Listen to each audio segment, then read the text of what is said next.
Hello, hello, hello, everyone. Thank you for tuning in. I am Jaylee. This is Jaylee's Corner, and I didn't cancel. That is the statement of the day. Okay, I did not cancel a live.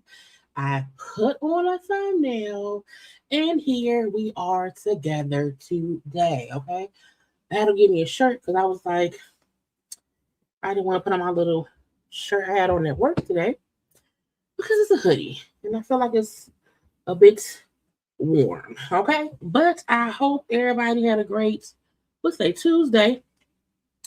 Tacos, tequila, and titties, and whatever. Okay, y'all make sure that y'all have already liked the video. Okay, that you've already subscribed to my channel. Y'all know the comments in the comment section, child, because that helps YouTube know that I am a real person. I was on live, I think Saturday, or yeah, I was on live Saturday. We're back for live today. I probably will not be live tomorrow because I want to watch the Pistons game. So I was not live yesterday either. Okay. But again, happy Tuesday. Get y'all some tequila, tacos, and some titties if that is what you like. Okay. I made this thumbnail on my cell phone laying on my couch. Because I was like, girl, I don't feel like getting on my computer and making a thumbnail, but I know if I don't put up a thumbnail, they're going to think I'm going to cancel. So do something. Okay. So I love the fact that I can multitask by relaxing and also putting up a thumbnail for y'all. Okay. Again, we were live on Saturday, so go watch that if you have not done so already. In any of the old videos that I did last week in whatever, okay? But today, Okay, today we have these people, and there's only a few topics really where I'm at. Hey, look, I am mentally checked out. I was like, go in your closet and get a shirt, girl. Go get a shirt. The first shirts I saw was mentally checked out. I said, girl, yes, all of the things. I grabbed a headband and put my hair up in the bun and grab some water, and here we are. Okay, look, I can promise y'all from the depths of my spirit. Okay, this will not be a 3 hour tour. Okay, because I was just trying to find stuff to get into. I was like, it's not much, y'all. It's not much out here. And I know I can stretch nothing into everything for a long time. I don't know if I'm gonna do that today. Okay. I wanna go lay down. I wanna drink some more water. I wanna, you know what I'm saying? Maybe eat a little pickle or whatever. But hey to y'all, hey from the Carolinas. Hope the Carolinas is doing great. Earth tones. I was like, look, I had to figure out something. Okay, I had other pictures. I had Cardi in purple. I had I had Caresha in plum. Okay, I could not find Kevin Hart and nothing. And I was like, well, let me see if I can find folks in golds and browns and tans. You know what I'm saying? And because I said the Cardi, let's put Cardi in silver. Just put Cardi in the front. Put her in some silver and put Stefan and that crazy chef lady behind her as Illusions Ranch. Okay. But I was happy to get a thumbnail together because it was like, I was like, I don't even like these people. I want to cuss out the chef. Okay, but I said we got to be here anyway. Okay, thanks for becoming a new member, Miss Angel Baby. Okay, look, I was worried too. Thank you. I'm proud of me too. Thank you for being proud of me because I was like, I can cancel. Because I'm like, damn, I'm like, it ain't many topics. It's stuff that can wait till Thursday. I was like, well, no, you've been off since Saturday. Go ahead on, girl, and get it together. Again, it could be a little 2 hour tour, and that's it. Okay. And yes, please hit the like button because it is always appreciated. Okay. And whatnot. Okay. I like my thumbnail too. Okay. Thank you, Sammy. I was down a rabbit hole watching these long YouTube. I try my best not to fall down rabbit holes on you. You know what's funny? I'm a YouTuber. I don't watch much YouTube. I know because one, I'm busy at work, or I'm busy making, preparing for a live, or just busy with life. Okay. So I don't even watch that much YouTube, but I make sure I don't fall down the rabbit hole, the documentaries. I think I want to get into that Nature Boy. Is it called Nature Boy? Is it Nature Boy? Documentary that's on Netflix. I keep hearing things about it or whatever, but I keep hearing folks say, oh, it's 80 parts, like 80 parts. So I may get into that one documentary, but I'm here to save the day. Save the day. Yep, taco titties and stuff. I love my little shirts. Okay. Then I really want to wear this to work and just walk around into people's office who get on my nerves and just stand there and be like, because of you, I'm checked out. Okay, but I can't do that. I can't wear some of my favorites. Plus we got a meeting tomorrow, an all staff meeting. But I got one shirt that says I'm surrounded by. I think one says I'm surrounded by idiots. I have another one that says I'm with stupid, and I have to force myself to not wear those shirts to work like on Fridays because it'll be just my luck. I'll wear it and then see it down. The CEO will come by. And now I'm like, oh Lord, I gotta cover up my titties with my shirt, say I'm with an idiot, and I'm standing next to the CEO. Okay. Um uh on where? On here? No, I didn't body swap. I luckily, I didn't have to body swap anybody. I almost was gonna body swap Tiger Woods. I feel like somebody put Tiger Woods in a suit and I just used it. But luckily I didn't have to body swap anybody today. I almost, and I think that's why I changed and put Cardi B in, because Cardi B was in purple. And again, Caresha was in like a plum color. And then I had to switch them around because I was like, I don't feel like having to, because like on my phone on Canva, because it's my, I have an iPhone, what, 16? I think I got 16 or whatever. So I don't want to zoom in and shit, and I did not want to get on a computer. I'm like, I don't want to get on the computer. So I did the best I could do with what I had on the phone. For people, Mother's Day was this weekend. It was okay. I don't, I gotta see. It was a good documentary. I was thinking live. What stuff was on? I don't know nothing about that. Is it called Nature Boy? I think it's called Nature Boy. And when I hear Nature Boy, I think of Ric Flair wrestling, WWE. So I be confused. Okay, I don't know what's going on. Okay, but okay, let's get to the stuff. Okay, look, I be trying not to discuss work on here because I'm like, it'll be just my luck. I'll say something specific, and then out the blue, somebody from work will say, "You know what? I found your channel and I heard, bitch, why you ain't nothing." Okay, but there are people at everyone's place of employment who someone wants to stand beside them in a shirt that says, "I am with stupid." And the sad part is, I can say this. So I have been notifying people in management above me, like, hey, this is an issue.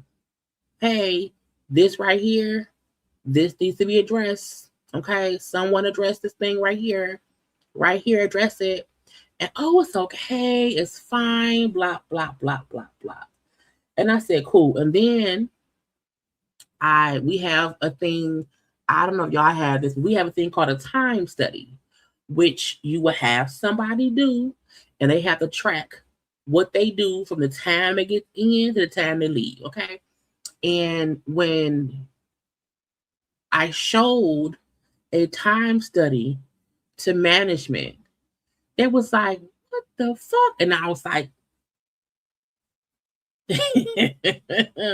so it's crazy how you can tell somebody, look, 2 plus 2 is 7.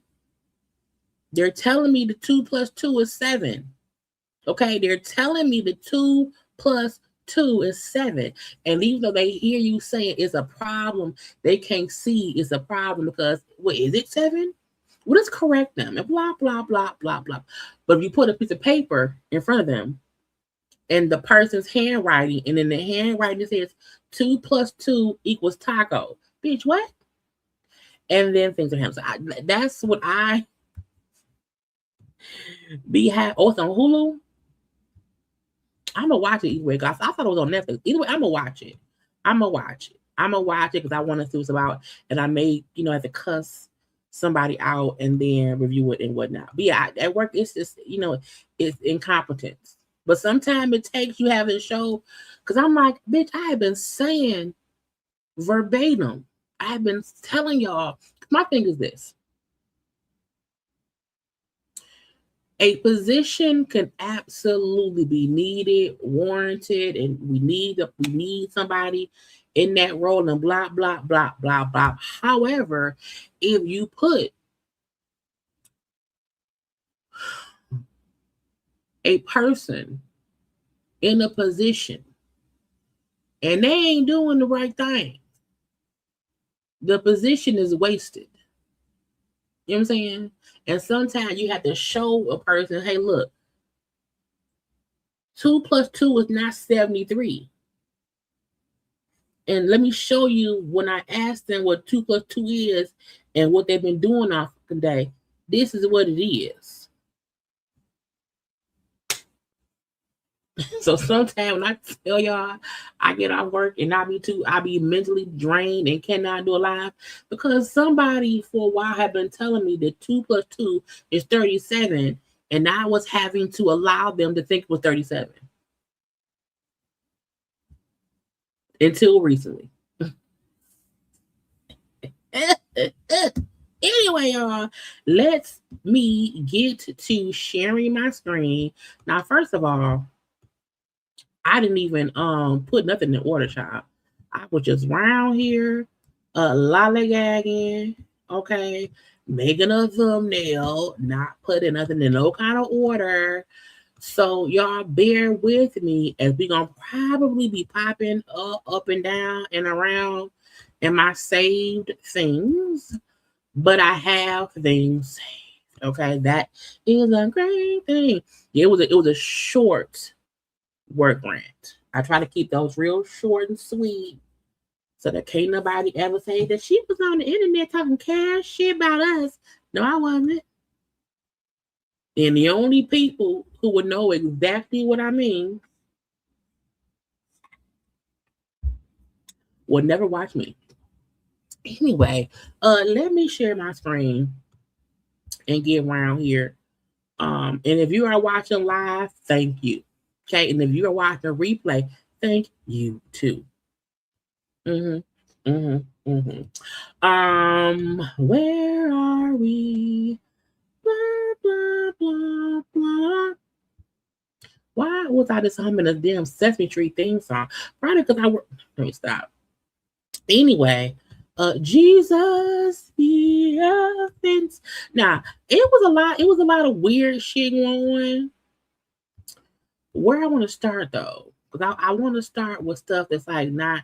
Well, first of all, why is stuff on fire? What is happening here? Now, first of all, if it's a fire, why don't y'all call 911? Why y'all just screaming? This, and the trees gonna catch on fire too. This is what not to do when you're starting a fire. Is it a funeral? This is, oh Lord! This is what not to do. Something because that man is in a suit. To blow up. Y'all better back. That's a funeral suit. Back up. That propane tank and fell over.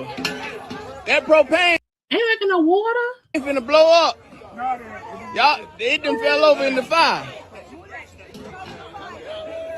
I would never be that close to the fire. Some dirt. Is it a funeral? Michael is saying that's a funeral dress. This.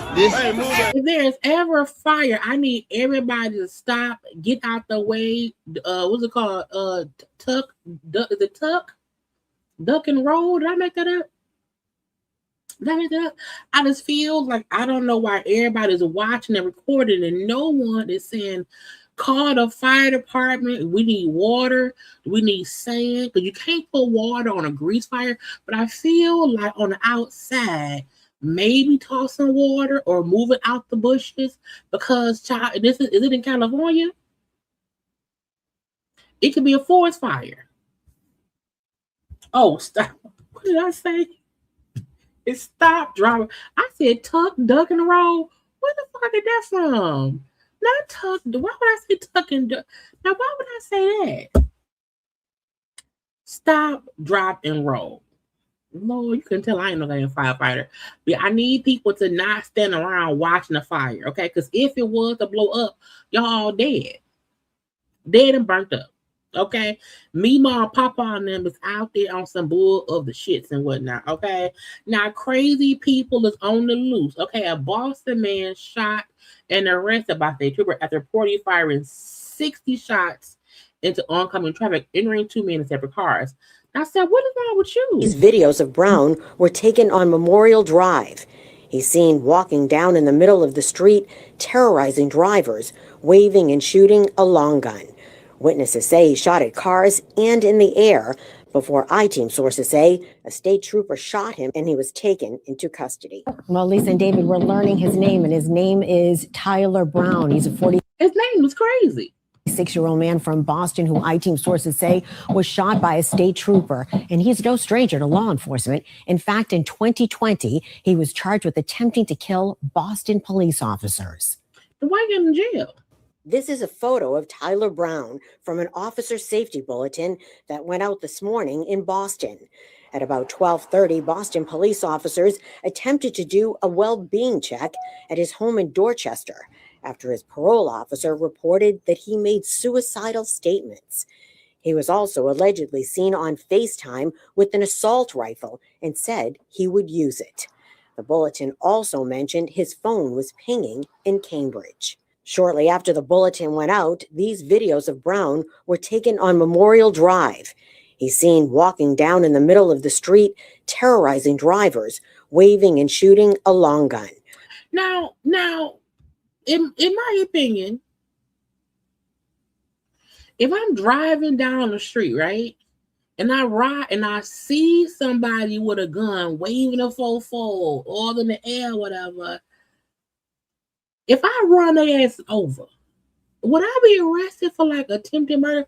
Because if somebody's waving a gun and I'm trying to stop him the safest way I know how, if I happen to just hit him with my, because I'm already riding past him. So if while I'm riding past him, I accidentally or purposefully hit him with my car, am I a hero or am I arrested? I just want to know, because I don't want to ride past anybody who's out here popping. Okay. And then he happened to pop me. What I could have or should have just ran his ass over. Okay. Ran his ass over. Okay. No, that's not me. But this is a picture of somebody with red lipstick. But it is, back there for a reason. You know what I'm saying? I want to get a painting made of a black woman with lipstick with a bun and shades or glasses on to put behind me. But that just happens to be, the same. Okay. But yeah, I would have ran him over and then called 911. Like I caught the gunman. Okay. Caught the crazy bastard. I had seen this before, and I was waiting to get video of it. Okay. A Florida woman was arrested after being caught on camera running to a field and kicked a 13-year-old during a football game. Okay. Now, I don't know what be wrong with people that make people run on the field of a children's football game and act a plumb fool. This is the moment a Florida youth football game devolves into chaos. Watch closely. In the middle of an altercation, this child rolls on the turf, still on the ground, as a parent appears to approach, kicking the player. Police say that woman is Renee Lambert, now charged with cruelty toward a child and resisting an officer. So it was getting chippy for a bit. It was a chippy game. Yes, sir.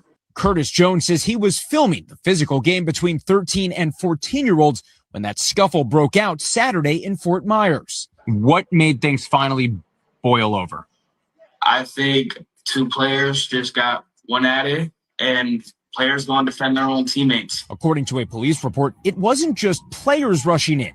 A witness saying Lambert entered the scrum and became physical with some players. You're detained right now. No, I'm not. You are. Bye. You are. Then as police tried detaining Lambert, investigators say she became confrontational. I'm the one who got hit. You are being pointed out as being a suspect right now. You are detained. You are detained. So where's number 9? Go get number 9. A kid? Yes. You're an adult. The moment's captured. The moment the bitch said, go get number 9, I said, a kid? Go get the kid who you was on the full field with, girl. And when she said the fuck, now what black man you fucking? On this body camera video released by police. She's detained because they said you hit a kid. The kid hit me. Investigators spoke with the victim, who said while he was on the ground, he was kicked by Lambert in the leg, according to the police report, which adds a sheriff's deputy took photos of the victim's legs, but did not observe any injuries. Our NBC Fort Myers. Now, to be fair, let me try and be fair. The only time I can understand a parent running down and physically interacting with other kids is if they are in defense of their child. Okay? If I see y'all trying to hurt my child, I am probably at least gonna come in and start tossing children out the way to get my kid. But I don't see myself physically punching, hitting, kicking other kids because you can't do that. But I agree. You can. I feel like if you want to, go ahead and toss a teenager across the field if they are fighting your child and you are picking their ass up and tossing them out the way. Okay, but you running on the field to fight the kids is insane. You then telling the police to go get the other kid, ma'am. You're an adult. You supposed to act right. What is wrong? What is wrong with y'all, girl? Get your tacky ass out of here somewhere, okay? Now look, she was arrested on suspicion of cruelty to a child without rape by the harm and resisting an officer. And sometimes just sit down somewhere, okay?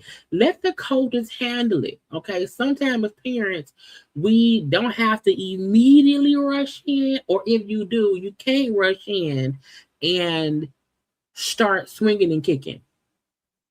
Okay, you can't walk in swinging and kicking. Again, you can run in and start picking kids up and tossing them off your child, but that's if they're like fighting your kid. I'm like, no, Caucasian is acting Caucasian-y. Okay, and I don't like it. Y'all,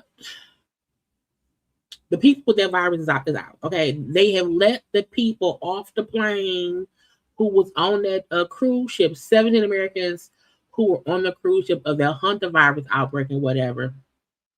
It's free. They're back in U.S. They said one tested positive and one had mild symptoms there in Atlanta. I ain't going to Atlanta. Okay. I ain't going to Atlanta. Leave me alone. Get away from me. Now, look, I am just saying, look, we were not prepared for COVID. Okay. We all felt like, when COVID first happened, I remember I heard about some little cold virus around there, and maybe in Japan, maybe in Tokyo, somewhere else. It wasn't here. And then when it did get here, and they were like, okay, y'all, we're going to shut down. We're going to work from home for 2 weeks. Let this cold thing die down. And that's it. And the child, 6 years later, we still suffering. Tissue is still expensive for the damn COVID. So I feel like y'all, they're telling y'all there are people with a fucking virus who was back in the U.S. Okay? Just be cautious. Be careful. Okay? That's all I'm going to say. And if you know anybody who was on a cruise ship, tell them, get the fuck away from me with this. Okay? 28-year-old woman arrested. Why? Because she posed as a 16-year-old student to enroll in high school for the benefits. First of all, what benefits do you get in high school? Back in my day, there was no benefits of being in high school. Yeah, it wasn't. Even the lunch wasn't free. It wasn't free from on board. It wasn't no extra shop. It's weird, okay? A 28-year-old woman is accused of pretending to be a 16-year-old girl so she could enroll in a Bronx high school. The police say she allegedly kept the act going until a suspicious principal started digging through Facebook. It says Casey Klassen enrolled at Westchester Square Academy on April 13th using the fake name Shamara Rashad and claimed she had recently moved to New York from Ohio with her sister. Where your sister at? And how can kids... I thought when kids enrolled in school, a parent had to enroll them. So even if she said, hey, my name is Shamara Rashad, I just moved here from Ohio. Where the fuck is your mom and your daddy? Okay, because who enrolled her in school? I don't think kids are allowed to enroll themselves in school. Somebody fucked up. Okay, it's a thing reportedly started unraveling after school officials found a Facebook profile showing her real name and actual age, despite allegedly denying it at first. The school's principal, Marcus Rich, confronted her with screenshots from the account, proofs, screenshots, timelines, fucking everything. Till she finally admitted, I'm not a teenager. Yeah, I'm a little bit older. I'm not 16. I'm 28. Bitch, what? You double the age?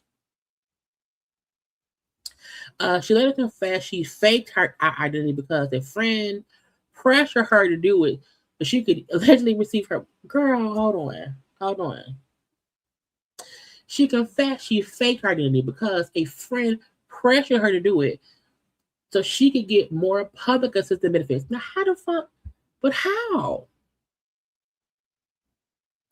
It says students became uncomfortable around her after she allegedly made comments about hiding bodies. A murderer? The campus was temporarily placed on lockdown the day she was arrested.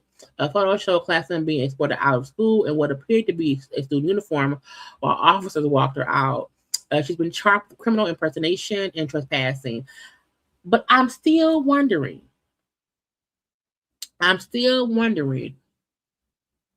who registered her as a student. Was she so? Because how would she get benefits on assistance if she the kid? Is she the mama? Bitch, I am so confused. She her own parents. I got so many questions. I never watched the movie Orphan because I think I read about it online or whatever. That's just weird. Oh, maybe her friend played the mom. Child, everybody going to jail. Look, I don't know what it's like to want, because if you put that much thought into getting extra money for assistance, you can put that much thought into like working to get yourself stable. Because to fake the documents, act like a kid, go to school, have a fake mama and a fake daddy, maybe it's a fake, I don't know. It's just weird. So y'all, look, I need everybody in school, everybody check the IDs because some don't sound right. Okay, some don't sound right. Okay. I seen this story and I said, well, you know what? They fought. Okay, a firefighter in Dallas, okay, kept getting paid after leaving the job, and they want him to pay back the monies. Former Dallas firefighter who allegedly kept getting paid even after he resigned and moved out of state says he shouldn't have to give the money back. The city of Dallas sued the man to get more than $127,000 repaid. The lawsuit says he resigned in June of 2023, but he kept getting paychecks until February of 2025 when the paperwork finally processed. In some new court filings, the former firefighter says the mistake was not his fault. He said the person responsible for the payroll records should be sued. We did reach out to his attorney, but we have not heard back. A former Dallas. Now, first of all, I fully agree. I fully agree. If I work for you and I quit or I retire or for whatever reason I part ways with the organization, okay? If y'all still pay me for over a year, that's not my fault. I don't work anymore. I don't have to call y'all and tell y'all how to do y'all job. When there is a situation to where somebody, because that is for over a year, y'all kept paying somebody for over a year, almost 130 grand worth of money. Somebody should have noticed that y'all are processing payments for somebody who don't even work there. Okay, he ain't clocked in or clocked out in over a year. So to me, I absolutely agree. Whoever made the error, whoever kept paying me, that's who owe y'all the fucking money, not me. If you put money in my account for whatever the reason may be, That's your fault. That's not my fault. And you should not be allowed to sue me because of your error. Now, maybe, now this gonna sound, maybe you have to fire whoever kept paying me because they didn't do their job. I quit. I was gone. I was done. But y'all kept sending me money. I just kept accepting it. What do you want me to do? What do you want me to do? But I agree. You can't sue me for the money, bitch. Sue the payroll lady or the man. I don't know. Okay, sue payroll. Okay, sue them. Don't get me out of this. Okay, I don't have time. Okay, sad story. A sad story. A 70-year-old girl fatally shot and 4 others were injured during a prom send-off in Memphis. Prom was also canceled along with school while the shooter remains large. Why y'all shooting at prom, girl? County Schools has identified the young female student who was killed as Satura Hayes. The district is extending its condolences to her family. It's just tragedy. I pray for the family and the loss, but it's just too close to home. A night meant for pictures to capture prom memories suddenly shattered by gunfire. Neighbors say the street was filled with more than 100 students' vehicles. Quickly, it became filled with police in minutes. Investigators say the students had gathered here at Webb Banks Passive Park Friday evening, dressed for prom, taking photos, celebrating a milestone. Then shots rang out. The Tennessee Bureau of Investigation says 5 people were hit. Satura Hayes died from her injuries. I didn't know her, but I think my daughter was a friend of hers. 4 others were hurt and rushed to the hospital. I really wish, because we had, back in my day, we didn't have a prom send off, but nowadays they have the prom send off where all the kids meet up at a mutual location. They take pictures. We did that for DJ. They was at a nice little area, whatever. So all the parents were there and all the things. I don't know why people be crazy enough to just start shooting in large ass crowds of kids. I don't even understand that. But rest in peace to the lady who passed away, Satura Hayes, and we hope that all the people who were shot will also get better soon. But I need people, stop being crazy. Okay, sit your ass down somewhere. We don't have time for that. Now this man graduated. He said, "Bitch, I want a party." Hold on.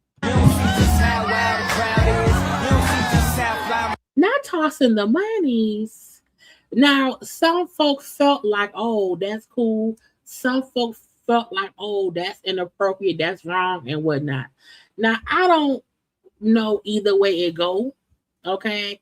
He graduated, got his little associate's child in marketing management, and Madison Black. Now, I feel like if your moment interferes with my moment because I'm next, I'm aggravated. Okay, if they calling your name and you didn't walk across the stage and got your diploma and they then call my name and I can't walk past because you didn't do money everywhere, I will be mad if your moment messes up my moment.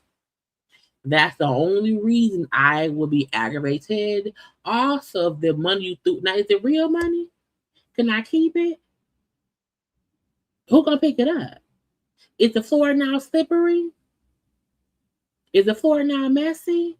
You know what I'm saying? So I don't know. I don't know if I agree or disagree with his actions. Again, he has every right to celebrate. You know what I'm saying? But maybe not toss a fistful of money on the stage and hold up your chain, because this is not your graduation. It's also other people's too. So I'm like, just make sure your moment does not interfere with mine. Okay, don't do that. And also, before, clean the stage up, because I don't want your dollar bills on. Girl, why you got dollar bills for? I don't know. He threw the monies. Okay, so I'm not look. Have a good time, child. Have a good time. Toss the monies up. And is he not wearing a shirt under his robe? Under his gown? Is his nipples out? I think his nipples is out. Sir, fix your even him having his gown tucked in his pants. Why your gown tucked in your pants, sir? Anyway. I would not want the graduation turned into a money toss and celebration and whatnot. Sir, do that at your open house. Okay, do that at your graduation party. Don't you toss no goddamn money in my face and I'm gonna walk right. I gotta hope I don't fall. But it's the real money. It looks fake. It look a little fake. Just don't be doing stupid shit. Okay, stupid shit. Now remember the guy, the rapper, Julio Fulio. Okay, he was killed a couple of years ago, and the 20-year-old Sean is a gas rights. They're trying to decide if he should get life in prison versus the death penalty. And I mean, seeing somebody who just walked across the stage and throwing money up in the air, celebrating, and then seeing somebody else who's 20 years old, having to wait for his fate to be determined. Will he, well, I mean, either way it goes, you're gonna die in prison, because even if you get life in prison, you're gonna die in prison. If you get the death penalty, you're gonna still die in prison. It's the same sentence. It's just one is longer. Based on Mr. Gathrights' age, physical abilities, things like that, do you think that the prison would benefit from him in a work capacity if he were sentenced to life without parole? I say yes. With my experience, not only just in classification, but as former warden and even as a jail administrator, he's someone that's young, he's healthy. In reality, we need that labor, we need that sweat equity. And I said, bitch, sweat equity. The fact that they're saying, hey, he's only 20, he's young, he's healthy, he can come work for us on the farm. What? Now, look, I didn't follow the case, but again, he is one of the killers, the one, he's involved in the killing. I'm like, this is how he was talking about it. We need that sweat equity. You know what I'm saying? It sounds like a slave auction. Hey, tall, strapping young buck can lift a cow. It's weird to word it in that way. I think if you say, hey, we can have him help other people in the prison, he can be put to work to help other people. He can be a cautious tale to other kids to know what not to do. Put him in some scared straight shit. But to say we need that sweat equity in him, he's young and strong, we can use that. Bitch, what? we will put him out there to work because we do have an aging prison population, jail administration. We have that. So we put these young individuals to work and get some sweat equity out of them since they are young and actually can do the work. And I know we talk about life without parole and death row, but for our jurors' education in Florida, what does a life sentence without parole mean? A life sentence in the Florida Department of Corrections means from the minute they're brought in, they're assigned an inmate number. He will be assigned an inmate number, and when he dies and leaves in a body bag, he will still have that inmate number. An inmate serving life will never, ever get out. There is no parole in the state of Florida, and they're not ever allowed outside the razor wire and the fence of a secured facility. So the only way that an inmate serving life without parole would leave is when they die by natural causes. Based on Mr. It's not me trying to say people who commit these heinous crimes should not be punished, but they should. However, the way you discuss a human being and what they'll be doing in prison, it should not sound like it's slavery. Okay, I just don't like how it sounds. I do think, and also, people who are in prison for life, it costs is taxpayer dollars. They're not getting fed for free, and even him saying, the warden saying, we have the prison population is aging, meaning we have a whole bunch of old folks in prison who can't do much. We can't use them for free labor anymore. So let's get some of these young, dumb criminals. Okay, let's not kill off the young, dumb criminals, and let them be in prison. We can use them for all they have.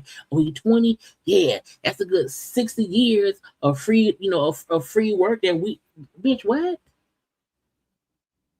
Again, whether he get the death penalty or life in prison, he gonna die in prison. That ain't gonna matter.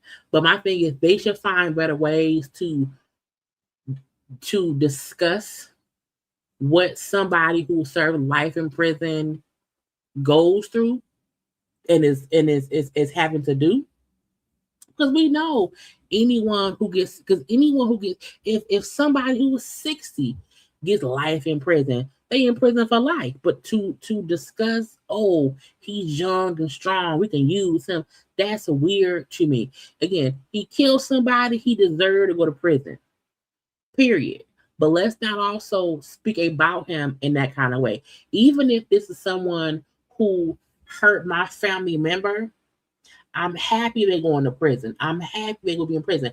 But we're not going to discuss them as if they are a slave being put to work in the fields for blop-de-blop-de-bloop. Again, a tall tale, a good example of, hey, kids, don't do stupid shit. Because you out here killing people, robbing people, or whatever, and you end up in prison, they will use you for your youth, your strength, and your body.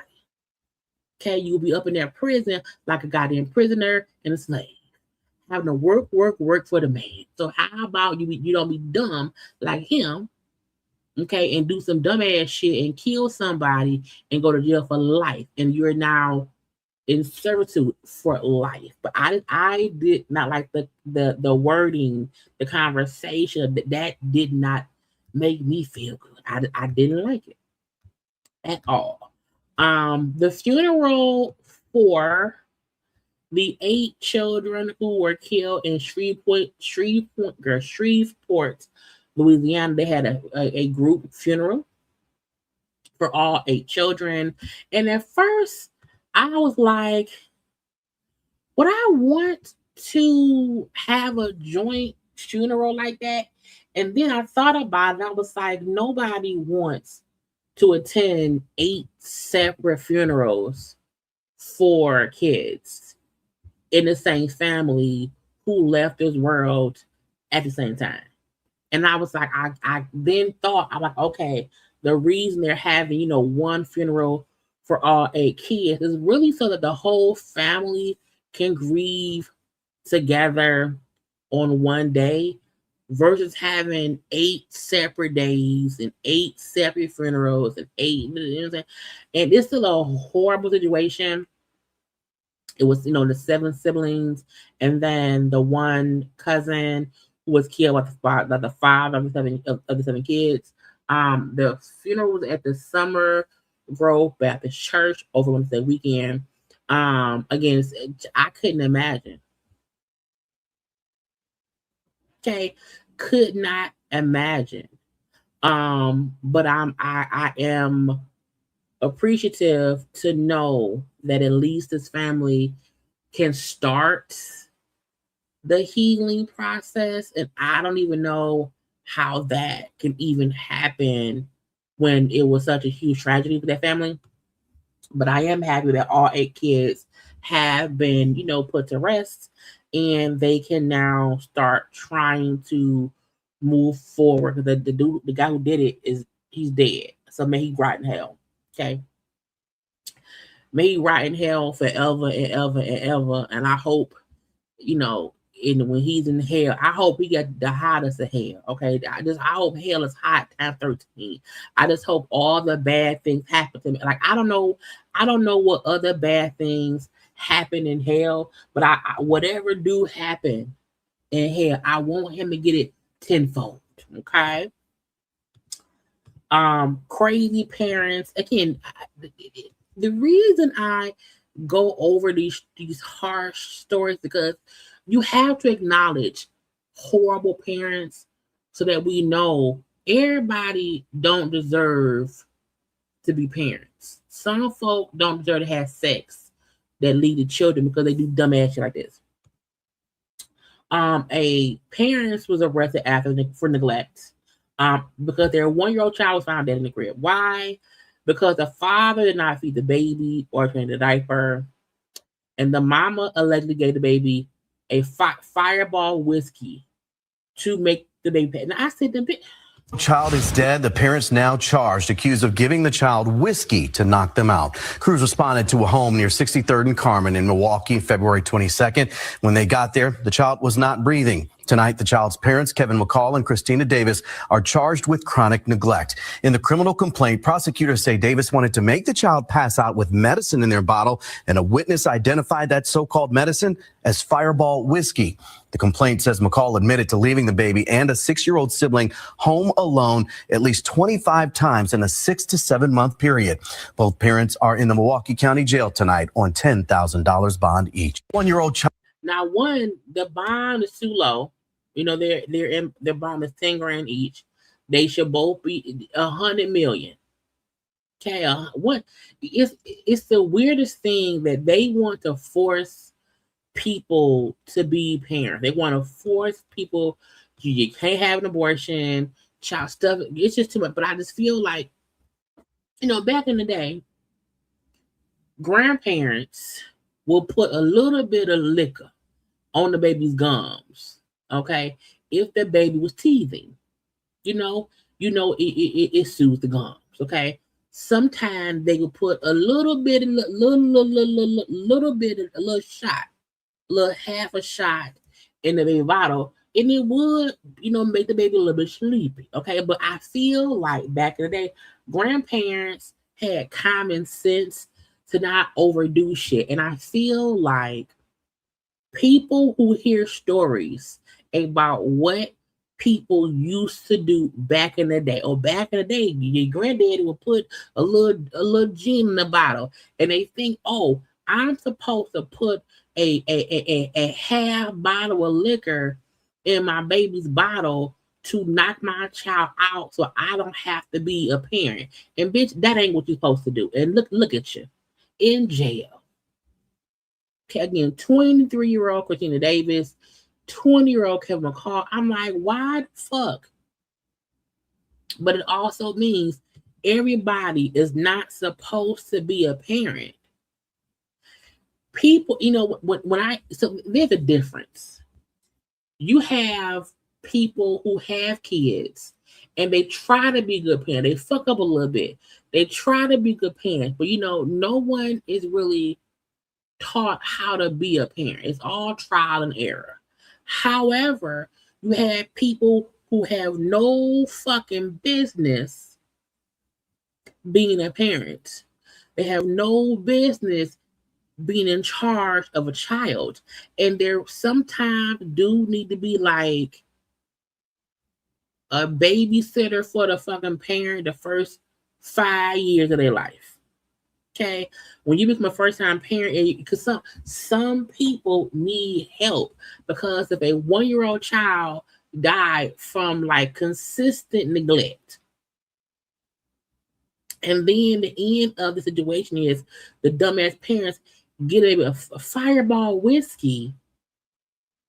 Fireball whiskey.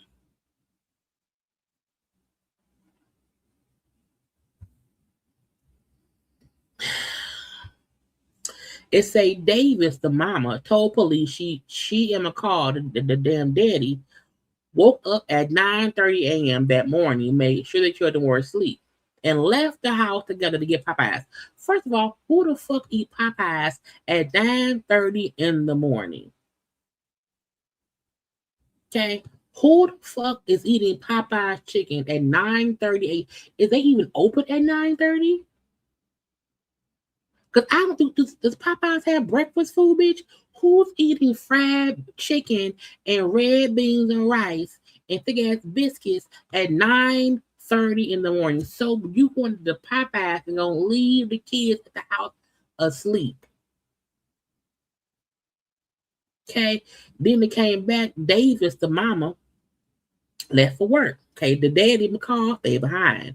When Davis came home around 2 p.m., she reportedly found her 6-year-old standing in the corner as punishment for taking a TV remote. Okay, McCall, the damn daddy, allegedly admitted that he had whooped the child. Okay, then Davis, the mama, told police she went into the room and found her 1-year-old stiff with her eyes rolling back before telling McCall, and then they called 911. The daddy later admitted that he and Davis had left the children home alone at least 25 times the past 6 to 7 months. Also, while she at work, I didn't feed the baby or change the baby. Again, people who be parents don't need to be parents. Okay? At all. I also feel like if you are a parent and you are 21 or younger, there should be like rules in place that you have to check in with a social worker for the first year of that child. Like unless you have a stable home environment, you have a support system, there should be things in place so that kids who have kids don't fuck around and kill the kids. Period. People like, nah, your birthday baby, you a parent, go and be free. And they fuck them up every time. So I'm not saying, and this should go for not just black kids, I mean all kids. We see so many stories of young parents and old parents too, whatever, who these young babies be so young. And the parent then fucked around and killed them in whatever kind of way. And I feel like people don't get having a child does not make you a parent. If you birthed a kid, cool. You the mom and daddy, cool. But you may not be ready for the fucking responsibility. And if you have no support system, the shit won't work. Again, no, they had to heard Mama and Pawpaw would put, because when I was younger, my granddaddy, may rest in peace, he would put a little bit of gin in our drink. And when my mom found out, my mom was like, Eric, I will come get y'all. Y'all will be sleeping. I'm like, why do y'all want to sleep, Daddy? And one day he said, well, I put a little bit of gin. She said, don't you ever. Because once she found out, she said, don't do it no more. But again, they had to have heard that from an old story. But not knowing you can't give them liquor like that. You can't. You can't. And you damn sure should not give them Fireball whiskey, bitch. What's wrong with y'all? Been pissed me the fuck off. Because I'm like, who the fuck would do that? Now, why on God's earth would you do that? Okay? Day, that crazy bitch outside. Okay? Arizona woman arrested after she allegedly ran over and killed a man she met on a dating app. Okay, he was trying to end the date early because he thought he had been catfished, and she killed him. As a date turned into a homicide investigation after police say 30-year-old Michaela Bahi ran over 52-year-old Norris Taft in the 52. Stop. Phoenix parking lot. The two met on the dating app Moco Space, and Taft picked up Bahi this past Sunday for their first in-person date. Right away, court documents show Taft texted family members that he had been catfished and was trying to end the date. But the pair visited multiple locations, including a marijuana dispensary. They went back to Taft's apartment complex, where surveillance video later reportedly showed Bahi getting into Taft's car. The documents state Taft then stepped in front of the car, trying to get her to stop. That's when she hit him with the car and dragged him beneath it. She killed that man with his own car? Prosecutors say it looked intentional. There is strong evidence in this case of surveillance footage that captured the defendant running over the victim. It certainly looked like it was intentional as she was accelerating, even though the victim was in front of the car with his hands up. According to police, Bahi fled the scene and Taft was pronounced dead at a local hospital. The next day, Bahi took a shuttle from Phoenix to Flagstaff. She was arrested by Flagstaff police at this Denny's on Wednesday. Yeah, this is a murder case, and the defendant certainly has incentive to flee based on the lengthy prison sentence that she's facing. Court documents state Bahi admitted to being with Taft, but she couldn't remember anything that happened between leaving the dispensary and the next morning. She's now charged with second-degree murder, leaving the scene of an accident, and theft of means of transportation. She should also be charged with catfishing people. Her mother lives in Flagstaff, which may be the reason why she fled to the high country. So I want to figure out power of attorney for my daughter because she is 6 years old and she is with my mother in Flagstaff. Started as a child. Look, 52. That was my first thought. Like 52. What is going on? Look. First of all, nobody should be catfishing anybody in 2026, okay? If you are on any dating apps and whatnot, I feel like even though people can put up any picture on the dating app, once y'all are off the dating app and talking like on the phone, bitch, FaceTime. FaceTime. She's 30. It say she 30. It say she 30, he was 52. But I feel like anyone being catfished in 2026 is weird because everyone has either there's video calls, you're able to video chat between Zoom, fucking Teams meeting, Skype, FaceTime, Facebook, the phone thing on. You should be able to see the person before you see them. I'm not going to see anybody for the first time in person, but I'm gonna see you either we're gonna meet in the real world because I met you out in the real world.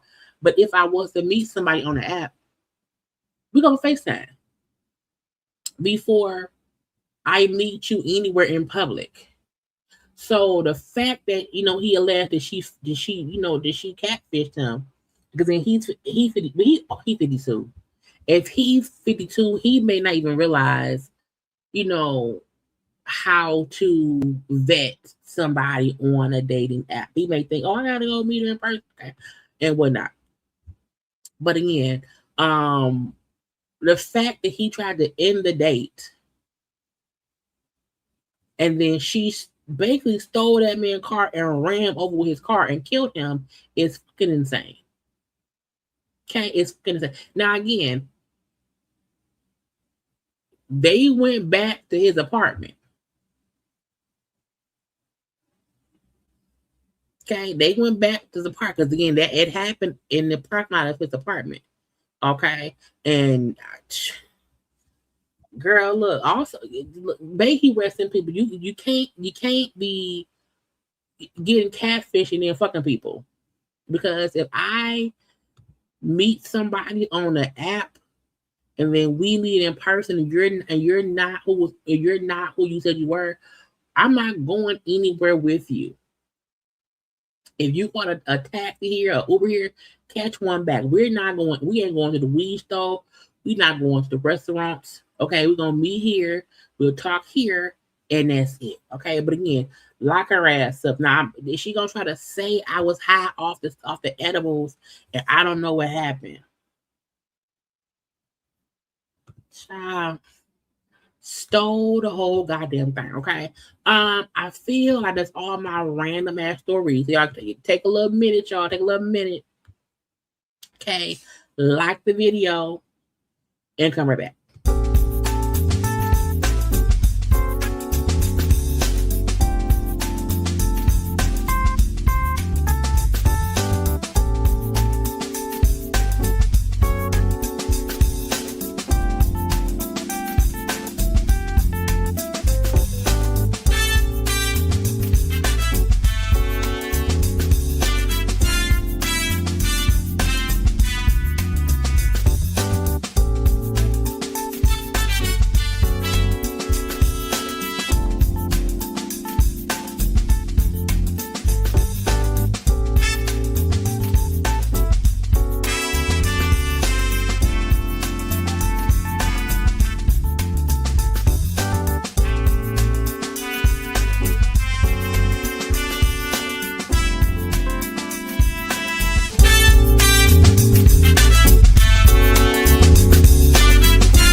we are back. Okay, let's get into some things. Okay, now we discussed a few months ago a possible reality show with Tamar, with Kim Zolciak, with Kenya Moore, and a few other celebrity people from other shows. Okay, well, it is officially going down. Okay, it will be on.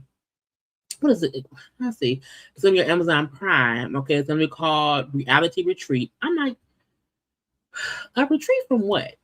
You know, reality retreat, meaning, oh, we're gonna relax, relate, and release, and blocky blue. Okay, I guess. Okay, it's gonna be centered around a wellness retreat designed to challenge the women's identities, relationships, and personal growth. Girl, look, call me a hater if you want to. I feel like putting Tamar on any show where she's supposed to grow is a bunch of bullshit.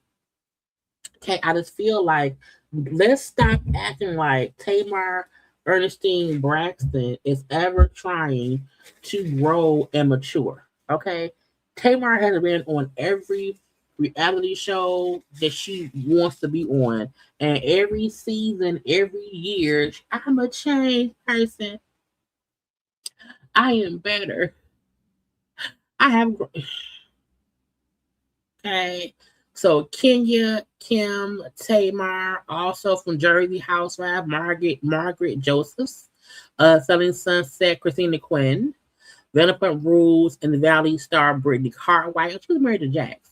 The Bachelorettes, Caitlin Bristow and Jen Tran, plus Julie and Savannah Christie, and Hilaria. Is it Hilaria or Hillary Baldwin?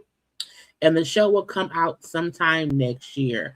Look, I feel like that means. Oh, I didn't see Trey here. Hey, Trey, big girl. Where you been, girl? What you doing, girl? Welcome back. Glad you still out here kicking, girl. Glad to have you back around here. Okay. But I would I'm still, conflicted when we have these reality shows that will have, 8, 9, 10 people. Okay. And it's 2 or 3, black people. And I just feel like there either has to be a even amount of, black and white or whatever people, but when you have, in this it's just 2, just Tamar and Kenya, and I'm like, I don't get why y'all pick 10 women and you pick 2 black women, and then Kenya and Tamar add that. No tea, no shade to either women, but I'm like, girl, no. I mean, am I gonna watch? Yes. I'm gonna at least tune into episode 1 to see what it hit for.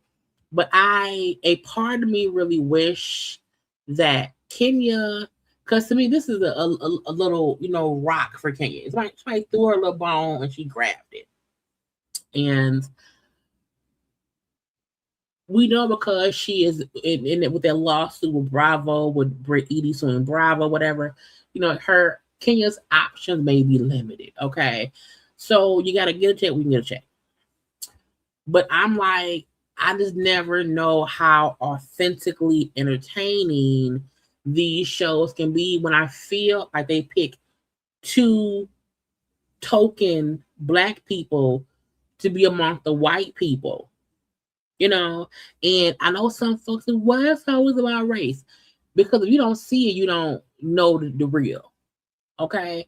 Like, there are many other people they could have picked. And I never want to be the one black person in a group of white people. If you're picking a group of folks to hang out, why are you not trying to make it diverse? Why can't it be a little bit more diverse? So we shall see what is gonna hit for. I'm trying to see, girl. Tamar gonna work my nerves. I can already tell she gonna work my nerves. Okay. Do any of y'all still watch Love and Marriage Huntsville? I recently just canceled the recording on my DVR because I just have very much so lost interest in the show. However, OWN has renewed the show for a new season, okay, with 30 more episodes. And I said, 30? Bitch, why?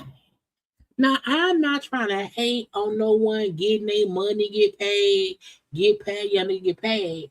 However, I feel like there is no reason for Love and Marriage Huntsville to get a 30 episode season. When I do see the clips on like TikTok, I see the clips on IG. And the fact that they've already recorded the reunion, to me, that lets me know nothing is in real time. Even with Bravo, they have the housewife shows, Married to Medicine shows, summer house shows, whatever. At least we know that the show is airing, and then a reunion happens in real time.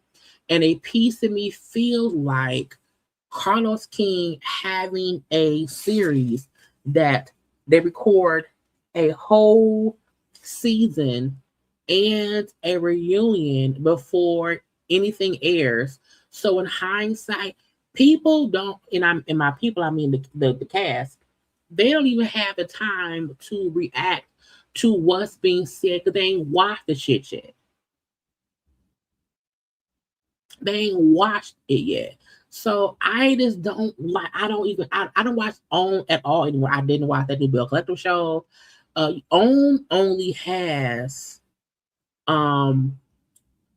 these shows. It is Love and Marriage Huntsville. Child, they never brought back the DC show or the Detroit seasons, which I don't really care about. They had the Bell Collective show. It's not a Bell Collective Birmingham show. And then it's that Hustle, and is a Hustle in Houston, a Hustle Hart Houston, some other show that got like a second season. But a network can't survive if the only day they have shows on that people kind of watch is on a Friday and a Saturday.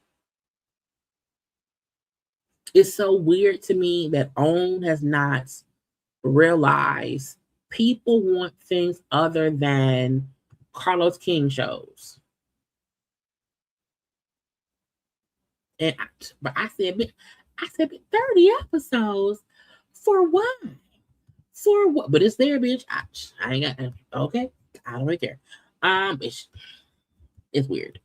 Hold on. I gotta go to the top because I'm not being what's going on. I just seen. I want to do that last. I want to get into. Oh, Tiffany Haddish. Tiffany Haddish wants her DUI case dismissed. Okay, it says a 4-year delay is hurting her career in the international work opportunities. I forgot she had that DUI. Okay, so Tiffany's asking the Georgia court to throw out her DUI case, arguing that years of delays has violated her constitutional right to a speedy trial. She ain't went to court yet? What? Per TMZ, Tiffany recently filed a motion to dismiss the case after more than 4 years without a resolution. Her legal team claims the prolonged delay has interfered with international work. Girl, why would that happen? She was arrested in January 2022 in Georgia. She was asleep behind the wheel at 4 a.m., tried with the DUI, improper stopping on the roadway, blah, blah, blah, blah, blah. But she said the case stalled because the judge has yet to rule on several motions, including a motion to suppress evidence that that was argued in court in May of 2024. Her attorneys claim they repeatedly contacted her. Wait, her attorneys claim they repeatedly contacted the court for updates and so. First of all, girl, plead guilty. It's weird to me when people know they've been drinking and get caught drinking. I would not want to wait 4 years. I would not. 4 years, bitch. She was arrested in January 2022. It is May of 2026, bitch. And the Tiffany's team has also said, hey, we're ready for trial, but we're waiting on a ruling. You know, the unresolved case has caused complications obtaining travel documents for overseas jobs, specifically in Australia. And alleges some companies have become hesitant to work with her. Yeah, because you had a 4-year-old ass DUI case. 4 years? First of all, your lawyers ain't shit. Because why would you? If my lawyers could not get my trial either thrown out or just, hey, take a little plea deal. Take a little plea deal.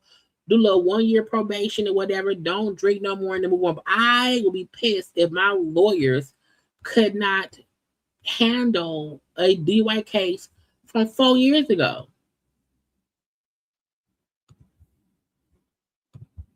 The case should be dismissed. You know, the case absolutely should be dismissed. Queen Latifah is joining The Voice as a coach for season 30. That show still on? I did not know that. Is any winners? She's going to join The Voice as a coach for season 30, taking the seat alongside returning vets Kelly Clarkson, Adam Levine, and newcomer Riley Green. It'll be her first official coaching debut in the Hit competition. Congrats to the Queen Latifah. We love the Queen around here. Okay, we love Latifah, so congrats to her. But that show's still on? Girl, I guess so, child. I don't know.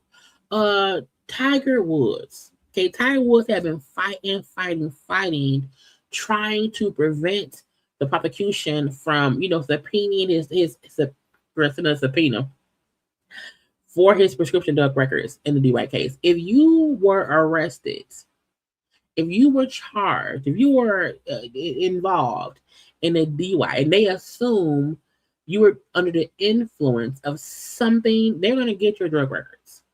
Okay, a Florida judge has granted prosecutors' request to subpoena the golfer's prescription records as part of his ongoing DUI case tied to the March crash. Okay, the ruling allows the state to access medication information they say is relevant to determine whether any prescribed drugs may have played a role in the incident. However, the records will be sealed from the public, so we won't see the kind of drugs Tiger's on. We won't know what he on. Okay, but the police will, the court will. And my thing is this: I don't know why people who know being an addict is a disease. You know what I'm saying? Addiction is a disease. I'm fully aware of that. But I feel like trying to fight to keep stuff out the record when you should be trying to just get better. Okay, sometimes admit, yes, I popped some pills, I took a little drive, drank a little liquor, and I didn't mean to. Okay, get better. But trying to fight it makes it seem like you're hiding a bigger addiction. And I again, Tiger Woods was in that bad car accident years ago. So I think we all know that he is on some kind of painkillers or whatever. And like you have a reason to take them, not take them too much, and don't take them when you're driving. Don't take them when you're driving, okay? But your prescription situation is going to play a role in what comes up next. And let's hope that there is no proof of him abusing the drugs that he's prescribed. If he's taking them too often, if he's being prescribed like stuff that's too strong.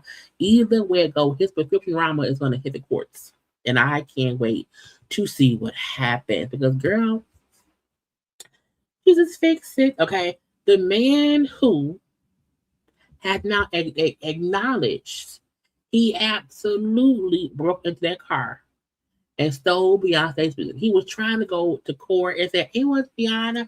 I'm innocent." He pleaded guilty. Okay, he pleaded guilty. Calvin Evans, who was accused of taking the item from members of Beyonce's team back in July in Atlanta. At first, he kept rejecting plea deals. No. Well, he accepted this one to do 2 years. Well, it was 5 years. Okay. He was sentenced to 5 years. Only 2 of those years will be in prison, and then 3 years of probation. But when I was looking at the court case and hearing some of the information, he's a habitual thief. Like he's a habitual thief. That's his face. He borrowed his niece's car to run a little errand, and he used the car to break in. You know what I'm saying? It's like it was girl all this shit. But he had like a history of other prior break-ins, robberies, whatever. I'm like, why? He is a career thief. So him taking a plea deal, to do the 2 years in prison and then 3 probation, I feel like he's gonna do it again. He's going to do it again because if you ain't learned, how old is this man? How old is he? It don't say his age here. But again, if you are out here breaking in cars, taking laptops, and girl, and then the crazy part was the laptops, like cell phones, all that stuff is tracking, find my phone or whatever. And they tracked the laptop to his house. So nigga, that was you. Why would you not, girl? Anyway, he going to jail now. Prison. Child, stop stealing. Okay, stealing is stupid. Don't be stealing. It ain't yours. Nick Cannon. Somebody asked me about this the other day, and I told y'all I ignored it because the first time I seen the story, it was on some other random blog, and I kind of prefer to wait till news hit like the majority of the bigger blogs, just so that I feel like at that point it's been vetted a little bit more. Versus hearing it one time on this random ass blog called www.idontknow.com. But this has now hit the major blogs, and so it seems like it's true. Okay, it happened for real. Nick Cannon, former business manager, is at the center of a federal case after prosecutors accused him of stealing money from Nick Cannon over several years. Again, this is also a reason as to why people need to be careful who they are allowing access to their business finances, to their personal finance or whatever, because you never know who's robbing you blind, and you have no idea because they are in charge of the monies. TV reports that Frank, is it Musoki? It's Musoki. I think Musoki. Okay, was hit with an 8-count indictment after allegedly using his role handling financial high-profile clients to siphon money from Cannon without his knowledge. Okay, he had access to Nick Cannon's debit cards and pins. Girl, your pin number, bitch, your pin number. Don't be, girl.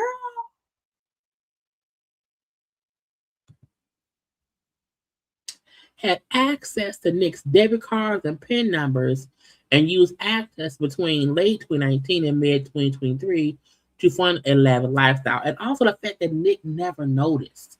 I never want to have so much money that when someone's siphoning off my money, I don't even see it being gone. I never want to be that rich where people can steal from me and I have no idea under the slave. Okay. I'm thinking he was siphoning money off to live a lavish lifestyle.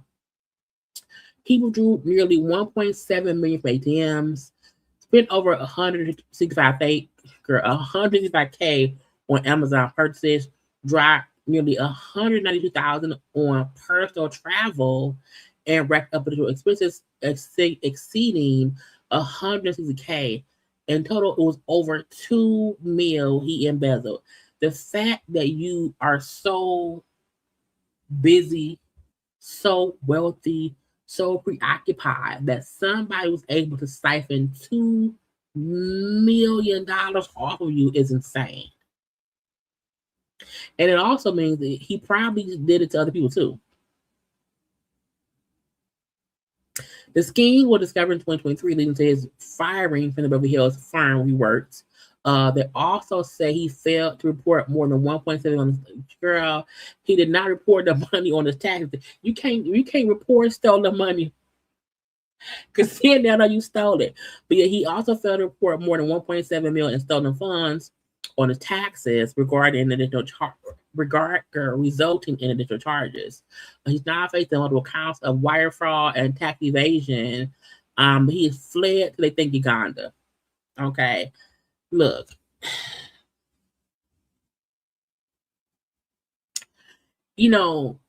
one, you should be able to trust the people you hire to do a job, to do that job without thinking they're going to rob you. That's one.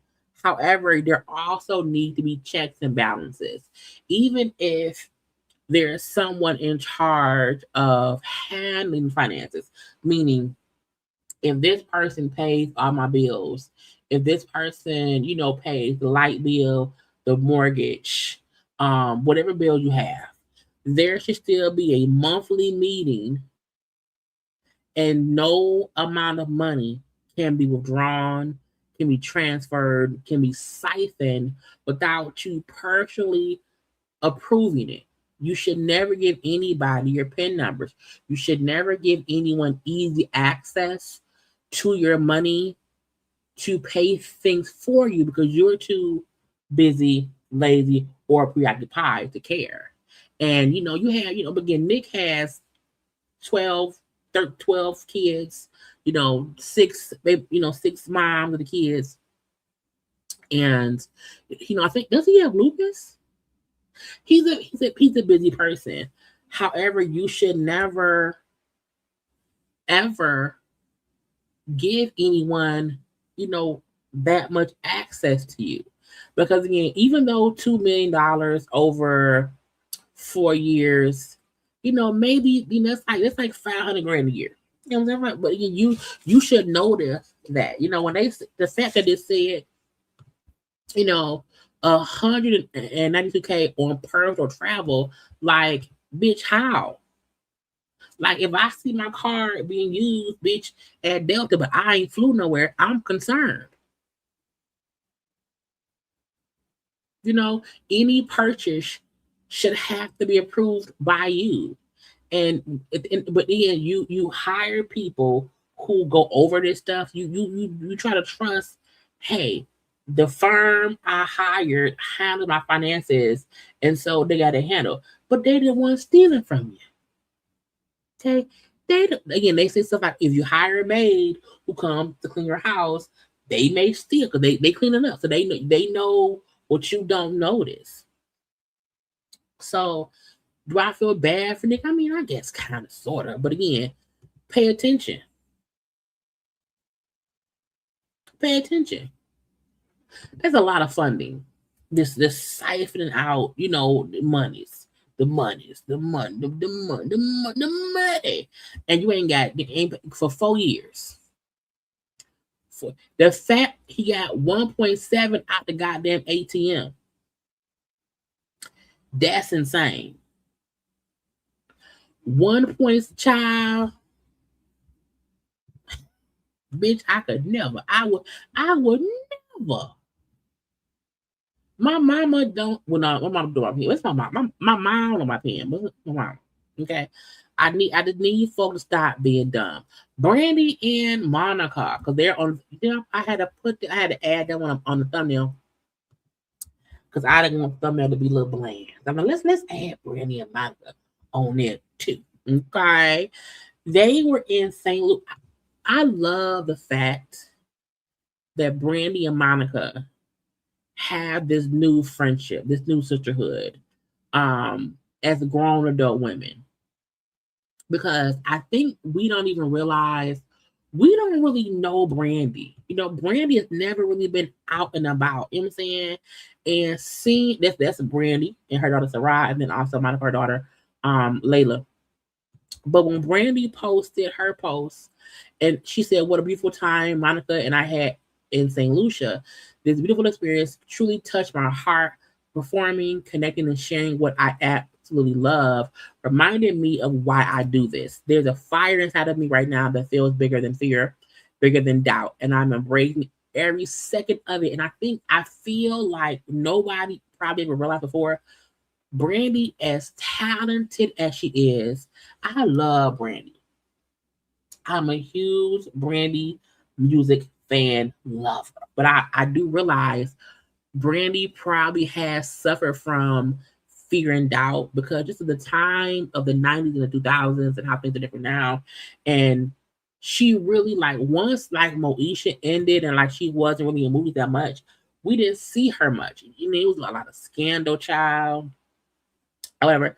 So her saying that, you know, she's embracing this fire of her loving performing again. You know what I'm saying? Thankful to my family and crew, Team Brandy, blah, blah, blah. So she looks great. You know, over there, you know, Monica was gonna do a photo shoot. Okay. Got Brandy doing them too. But Brandy looks great. A good time to have by all, child. And I am just happy that Brandy is just kind of out of her shell and whatnot. Seeing her, you know, rehearse, perform, and just being in her own element and stand in her power is amazing. And, you know, I feel like sometimes we don't get to speak such positive things on our legends, our icons, are the ones we love. Until, you know, they die, child. Oh, I'm like, let's give flowers when they're here and they are active and they can smell them and hear them. And I was like, it's a good thing, child. Hold on. I got a as I take all of me, and what I'm looking for is and when I'm with you, I'm like, you better sing Aphrodisiac. You better sing Aphrodisiac, okay? And I'm loving seeing her in this element. You know what I'm saying? Like, I wish other, like, you know, we don't get enough of the Mayas, the Brandys. You know, Aaliyah passed away so soon. And there are so many artists who were huge, you know, even Ashanti, you know, we can't share her husband. There are so many artists who were a part of my upbringing who are still so talented right now. And I'm just happy they're getting just a piece of the amazingness that they are entitled to. Monica also posted her own pictures of the performing. They perform in St. Lucia. I believe they're performing at Essence Fest too, if I'm not mistaken. And they really should do a second leg of the Boys Mind tour. They really should. I feel like the first tour they did together, you know, can do some. They can, you know, tweak a little bit, you know, and do something. Do some things. So because they both have a huge catalog or whatever, I think they now know people want to see them. Like, go to states and cities you did not go the first time. You know what I'm saying? Do that. Do that. Okay. Even Monica, you know, Monica's always been out here doing things. Monica's always out and about and photo shooting. But even she is out and about a bit more now with this resurgence of her and Brandy. And so, again, we have to celebrate our legends when they're here. Okay. Don't wait too long, bitch. Don't do that. I just seen this, you know, Chris Brown, you know, album is getting some, mixed reviews. Okay. I did not listen to it. You know what I'm saying? But Chris said, bitch, leave me alone. I know people want me to get on here and, say some sad shit. But f that. We kicking ass, goddammit. We ain't letting up. I'm gonna keep my foot on their neck and we ain't stopping. You hear me? We doing this motherfucker tour. More shit to come. I'm not gonna tell you what's more to come, but it's coming at the end of the day. I don't give a f what these niggas talking about. I know exactly who my fans is, and I know exactly who hearing this album. If you're not my fan, I don't want you to listen to my. Go listen to my Zara Larson or somebody.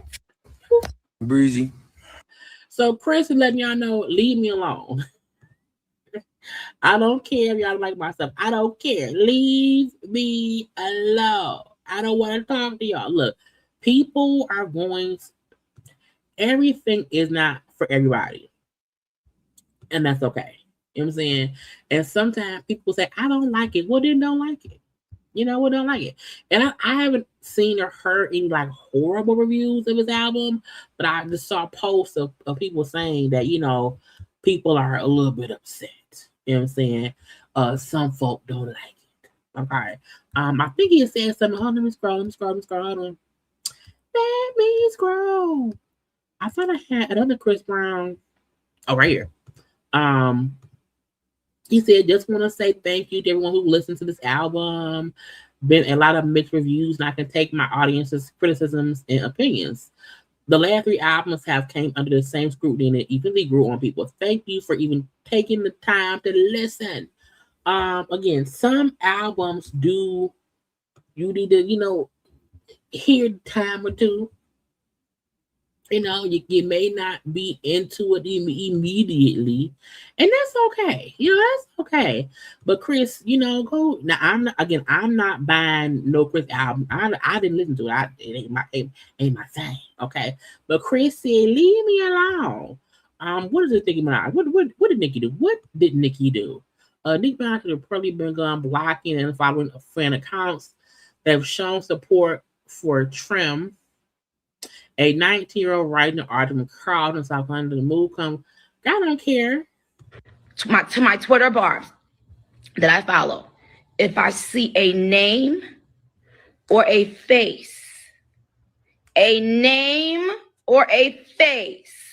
that goes for any name and any face, that's gonna make me malfunction like for 2 seconds, you get unfollowed and possibly blocked. To my Twitter barbs. Yeah, well, girl, first of all, people who still follow Nicki Minaj, girl, go suck on a lollipop. Rick Ross was on Hot 97 with Nessa, discussing his beef with Drake. Let's listen. Rick Ross is always beefing with somebody.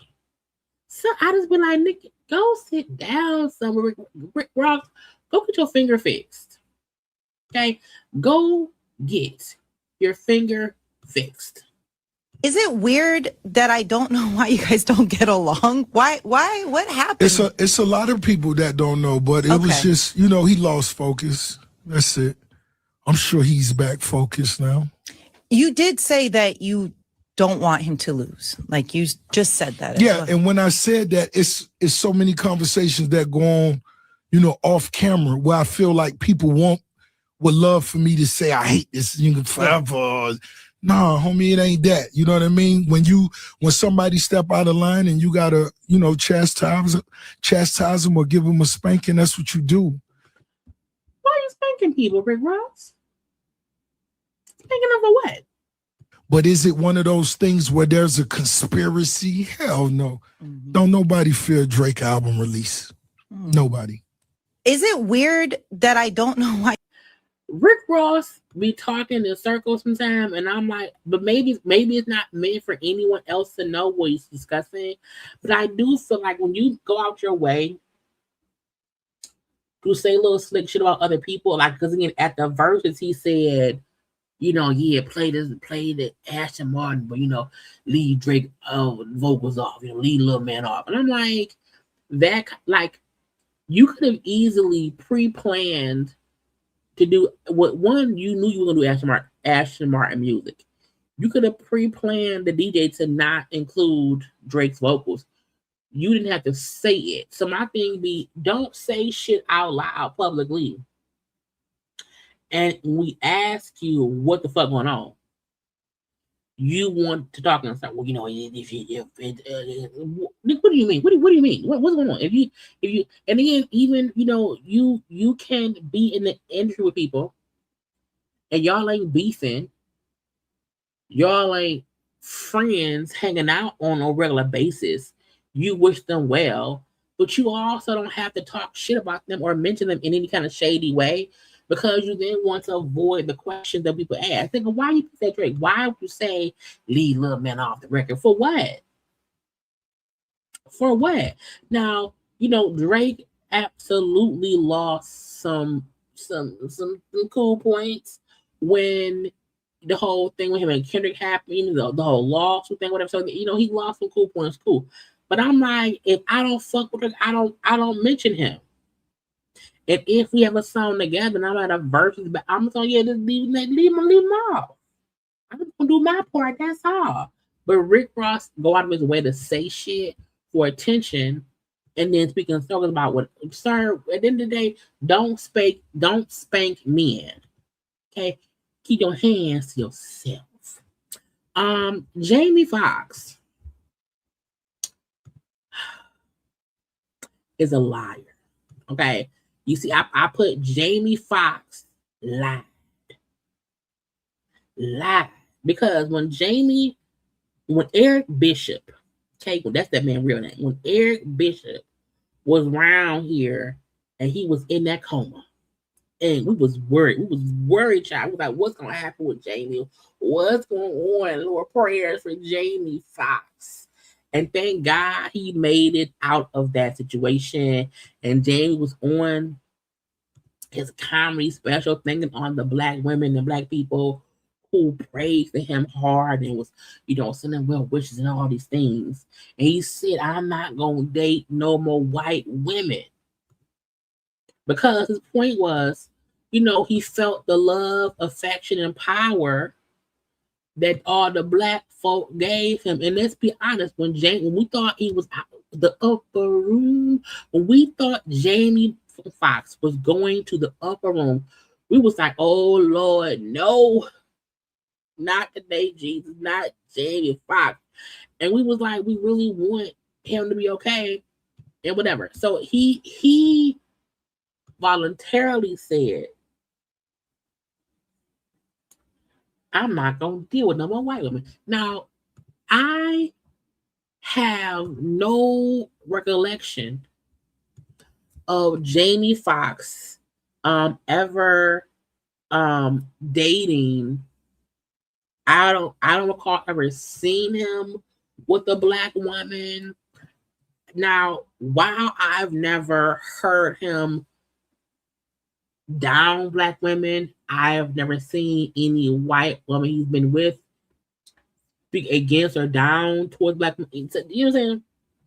So he liked the bunnies, little white bunnies, okay, the little white powder bunnies or whatever, okay. But Jamie Foxx and he's going in the family tree, having baby them 3. Okay, per TMZ, they're saying that Jamie motherfucking Foxx is expecting a baby with his girlfriend. Is it Elise Huckstep? Or is it Alice? Maybe Alice. It's Allyce. Okay, it will be her first child, his third. His oldest daughter, Corinne, is 32. His younger daughter, Annalise, is 17. They said the couple had broke up for a little bit of time back in January 2025, but got back together. That she is now a few months along. And look. How old is she? Let me Google her. First of all, the fact that Jamie Foxx really is out here, I'm not gonna date the white women no more. and then knocks one up. Oh, allegedly, per AI Google, they think she's around 31. Okay. Jamie Foxx is 58.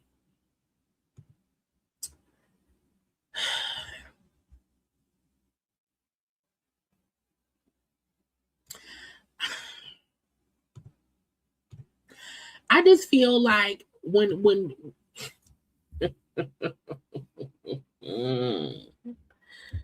you know, Dre got that young man who the same age as her, so, you know, Pete girl. Yeah, Al Pacino got that. He's 100,000 years old. He got that young girl pregnant too. I don't know what to do with it. My thing is, look, if he like it, I love it. You know. But Jamie, what you can't do going forward is who Jamie's with and her race doesn't matter in the grand scheme of things. Okay? Because you love who you love, you like. Now, would I have preferred maybe she was a bit older? I mean, possibly. You know what I'm saying? But let's not act like she not with him because he's Jamie Foxx. You know, we not gonna act dumb. You know, we are fully aware of why she is with Jamie because he's a 58-year-old actor born in 1967. Okay, December 13th. Well, let me see. I'm sorry, he'll be 59 in December. So he will be 60 years old with a 1-year-old baby.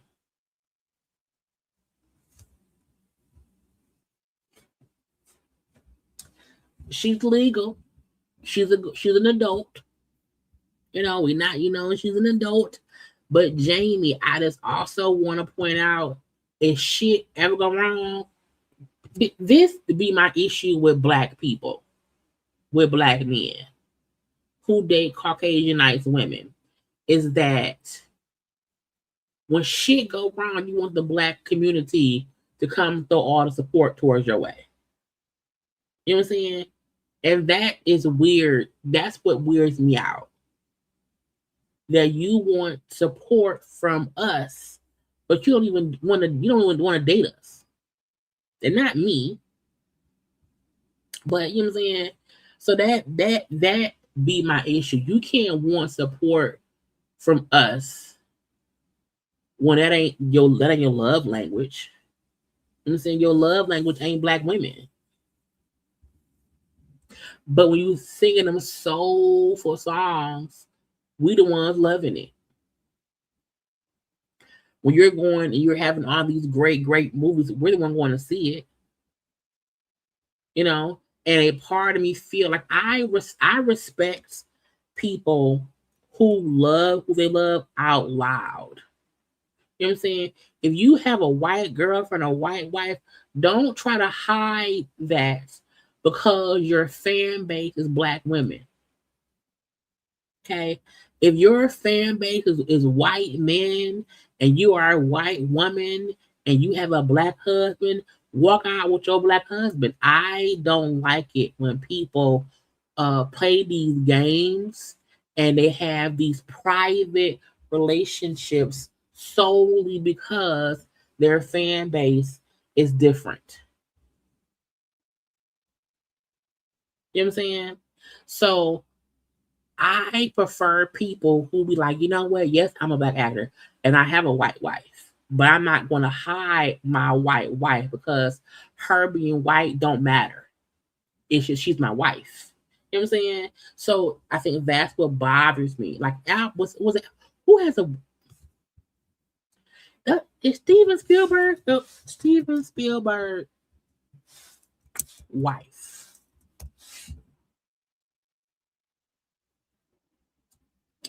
So it's who's the white person? It's a white famous person, like a director George, thank you, George Lucas. I knew it was somebody. I knew. You know what I'm saying?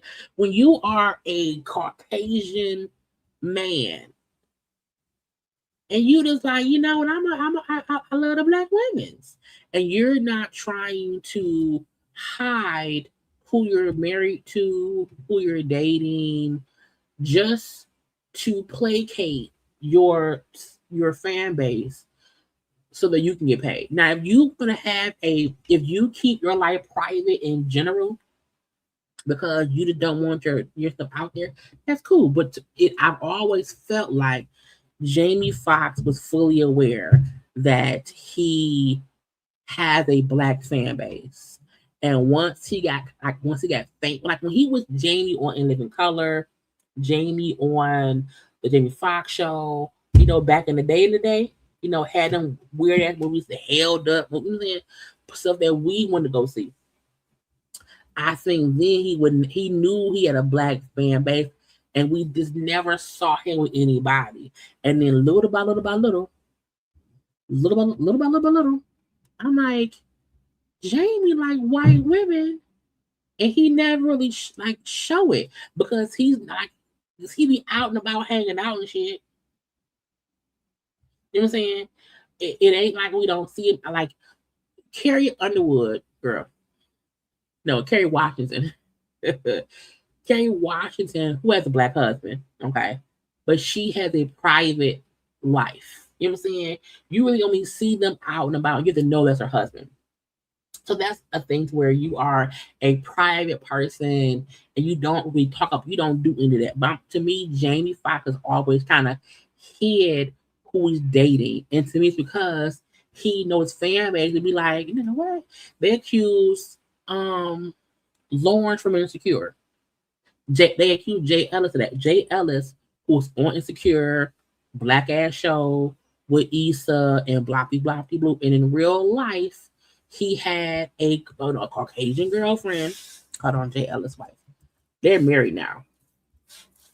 But he has a Caucasian girl, and folks accused him when he was on Insecure, like he was purposefully, they kept trying to make it seem like he was purposefully hiding his wife, because if you're on Insecure on HBO, you know, with Issa Rae,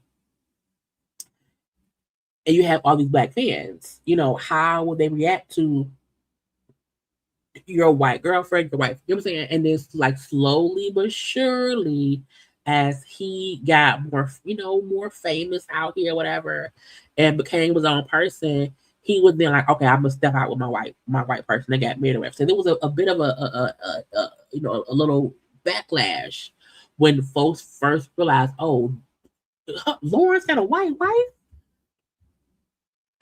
a little white baby.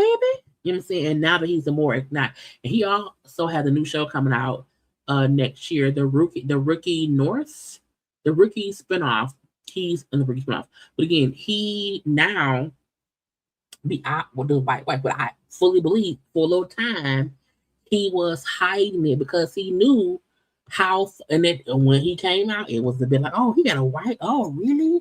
Oh, really? Lawrence? You know what I'm saying? But Jamie out here, child, just knocking at white women. So congrats to the couple, you know. But Jamie, if something else happened, don't call us. Call her. Okay. Young Miami, you know, I kept thinking of how to word what I wanted to say about Caresha. Caresha, stop. Caresha, please. Caresha, no. Caresha, you know, Young Miami, half of City Girls, has a notion that we left her for dead. Okay. Have you cried making certain songs for this album? Yes, I did. What made you cry? Just, you know how you look at something like life and you just be like, damn. Yep. This is what it came to. Yeah. Damn, this is where we at. When did this industry break your heart? Oh my God, when everybody pushed me out, left me for dead, just said, you're done. Yeah. And just, that broke my heart. Yeah. Have you? I need Young Miami, aka Caresha, to know no one pushed you out.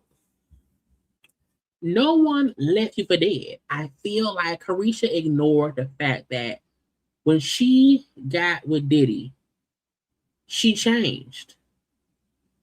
When Caresha got with Diddy, she felt like I'm bigger than the program. When Caresha got with Diddy, she felt like his thing was her thing, and she didn't need to do the same things she did before.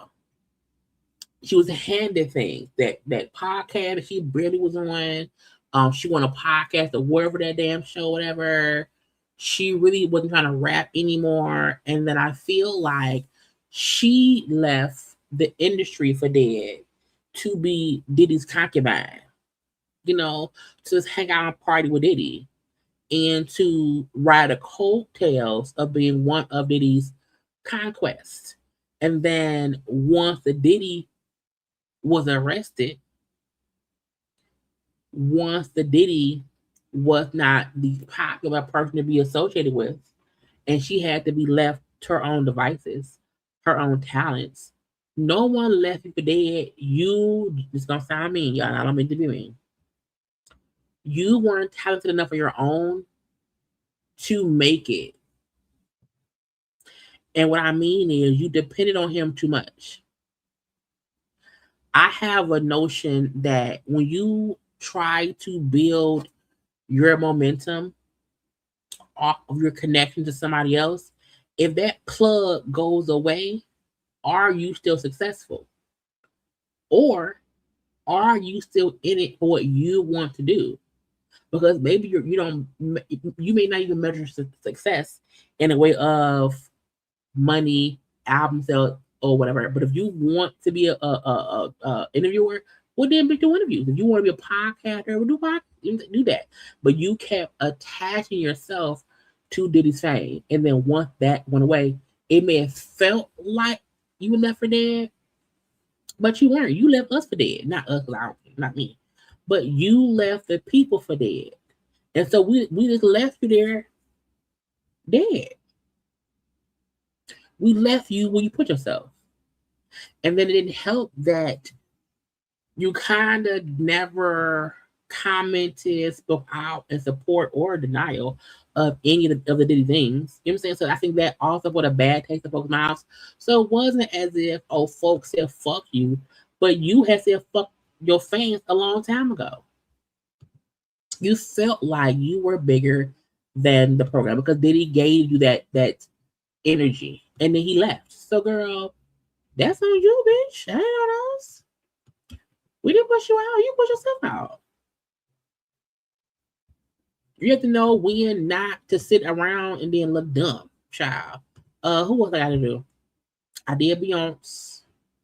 Oh, this is Kevin Hart. I told you we're not gonna be that long. Kevin Hart had a roast. Now, I have not watched it. It's like 3 hours long. I'm like, bitch, 3 hours, girl. Who got 3 hours? Okay. However, I have seen some clips, and I seen one clip of a joke that the comedian Tony, is it Hinchcliffe? Who they said he is famous. It was like he's infamous for racist jokes and slurs. Okay. And some problematic things that he thinks is funny. The one joke I heard him say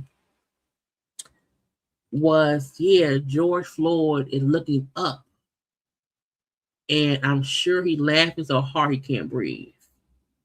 And I think, there's a notion that comedians, are always being silenced, and they're being hushed, they had to be censored. And I think people have to understand that you can be funny and like harsh with your jokes, but I don't feel like joking about dead people and how they died is funny. I mean, putting a George Floyd can't breathe joke, how is that funny? Like, how is that funny? And then insinuating he's in hell because he said he's looking up, meaning he's not in heaven. You know what I'm saying? So I feel like, trying to joke about Kevin Hart but throw in a little racist, dead man joke about George Floyd. And that was a huge, I'm like, the fuck? And so a lot of folks were upset at a lot of the jokes that were said that night. It said, we told George's family and friends feel like Kevin should have told Tony to stay off that topic. If nothing else, and they're baffled and disgusted by Tony's apparent obsession with telling George Floyd jokes. So again, if the motherfucker, hold on. Me not to mention your kids on this roast, but I must say, you did good. They've gotten so big, they now buckle Kevin up in the car seat. That's fine. It's true he lost his gig hosting the Academy Awards because of some homophobic tweets, but you'd be homophobic too if you were eye level with everyone's cock. So again, and I can't play because I don't want to play and get flagged. But again, I heard the George Floyd joke. And even I felt like, who heard that joke and said, that's cool. Yeah, that's funny. My thing is, jokes at a roast are supposed to be harsh and funny. You know what I'm saying? They're supposed to be harsh toward whoever you're roasting and funny. And I'm like, what the fuck does George Floyd not being it? Because the only reason the joke is George Floyd can't breathe because that's how he was killed. You know what I'm saying? So like, why is that a joke? At what point is George Floyd dying because cops strangled him to death as he screams for help? What part of that is funny? Like, oh, let's do an MLK joke. Hope his brains aren't anything like. Would you if you roast Code 45, would you say, yeah, Trump? They hit your ear, but they got JFK all anything like. At what point would you joke about JFK's assassination? Is that funny? So like, I would be like, hey, don't have any kind of jokes regarding, death, people who are dead. You know what I'm saying? People who were killed. Like, let's not do that. If the cops kill somebody, let's not joke about it. Now, I know they had joked about their daddy, their mama, but they just died. They weren't killed. So, you will get harsh, dead daddy jokes and dead mom. Like, I think that's a roast. I get that. But I feel like George Floyd jokes aren't funny because George Floyd was killed.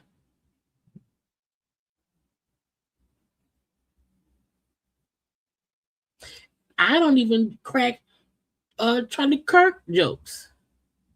I'm not gonna be like, because it's not, him being, it wasn't funny. If Colt 45 died, hey, I'm not gonna joke about how he was killed. I mean, I'm gonna celebrate. Bitch, I can't. My point is, Kevin getting backlash because people felt like he should have, told, it should have been better rules. There should have been better rules for it. And so a lot of folks were upset that really about the George Floyd joke. Okay. And I believe at one point they were on his ass because the way he was speaking about, I think, show, and I think they kept calling like, just monkeys and just stupid shit. This stupid shit. So, it just shows you how some people don't understand some shit not funny. And so Kevin, because it was his roast, okay, they feel like he had a bit of control of what could, because they, in these roasts, even though it's live, they still kind of know what folks gonna say a little bit, okay? And if you be like, hey, I know you do racist shit, don't do no George Floyd, for real, don't do that shit. Do anybody else, but don't do that. Okay? I just think it's a thing that people feel strongly about right now. And that's not saying don't be harsh in a roast, because that's what a roast is for. A roast is not supposed to be nice. Cat Williams was there. And I did see Cat's thing on TikTok.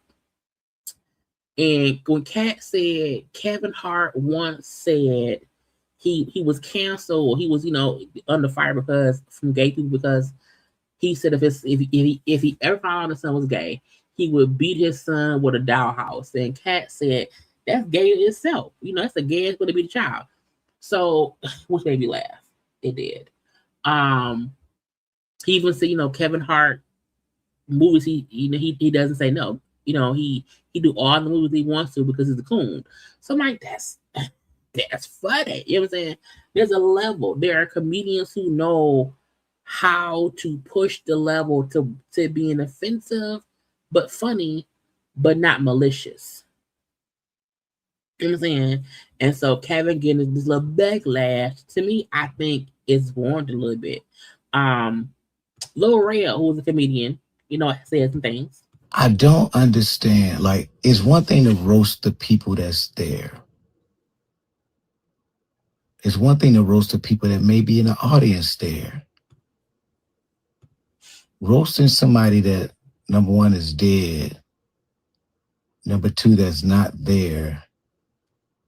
Number three, that the implications of why you should joke about that. Like Tony Hinchcliffe joke about George Floyd didn't make fucking sense to me. It was no reason to bring George Floyd into this. It just was disgusting. And I do feel a certain way that the audience was okay booing Draymond Green every time his name was mentioned, or just, so y'all could boo. We know people was booing in there, but you don't boo Tony Hinchcliffe right after that. So again, a lot of folks had issue with it, and I don't think I'm gonna watch it because I'm like, I ain't got time. I don't have 3 hours. Okay. People said Cat was great. They said Cat was. They said Cheryl Underwood was. I heard a couple of folks were really good. But a roast is supposed to be a very harsh, extremely mean jokes in celebration of whoever you're roasting. But again, as Laurel said, George Floyd ain't got shit to do with Kevin Hart. Nothing. Now, why not joke about his first wife and the cheatation and how he, she claimed that man, stole her. Well, I think she kept on saying that, she did all the whatever. My point, there was other things to joke about. Joke about the affair. The car accident where he, they say he was drunk, child. You know what I'm saying? Like, there are other things that are directly attached to Kevin that is plenty for material. When Cat Williams said, yeah, Kevin Hart and The Rock have a bromance, meaning they fuck each other. I was like, bitch, what? Okay. And when Cheryl came out and said, you better not say the N-word, nigga. You want me, you know what I'm saying? I like those are the clips I like, okay? Also, Kevin Hart's company, Heartbeat, is in full-blown crisis mode, apparently, okay? Per the Bloomberg report, Kevin's media company is allegedly facing escalating internal turmoil, including layoffs, stalled projects, executive turnovers, and mounting legal and financial pressures. The report describes a breakdown inside the company with alleged repeated staff cuts across multiple departments and growing concern among remaining employees about the company's future. Staff also reportedly believe Kevin has taken a less visible role in day-to-day operations. I feel like people have to understand it is a recession. Okay? The recession is beginning. So I'm not surprised that these huge companies, these entertainment companies, are not doing as well now as they used to. You know, I also feel like, you know, at one point, Kevin Hart was in everything. He was everywhere.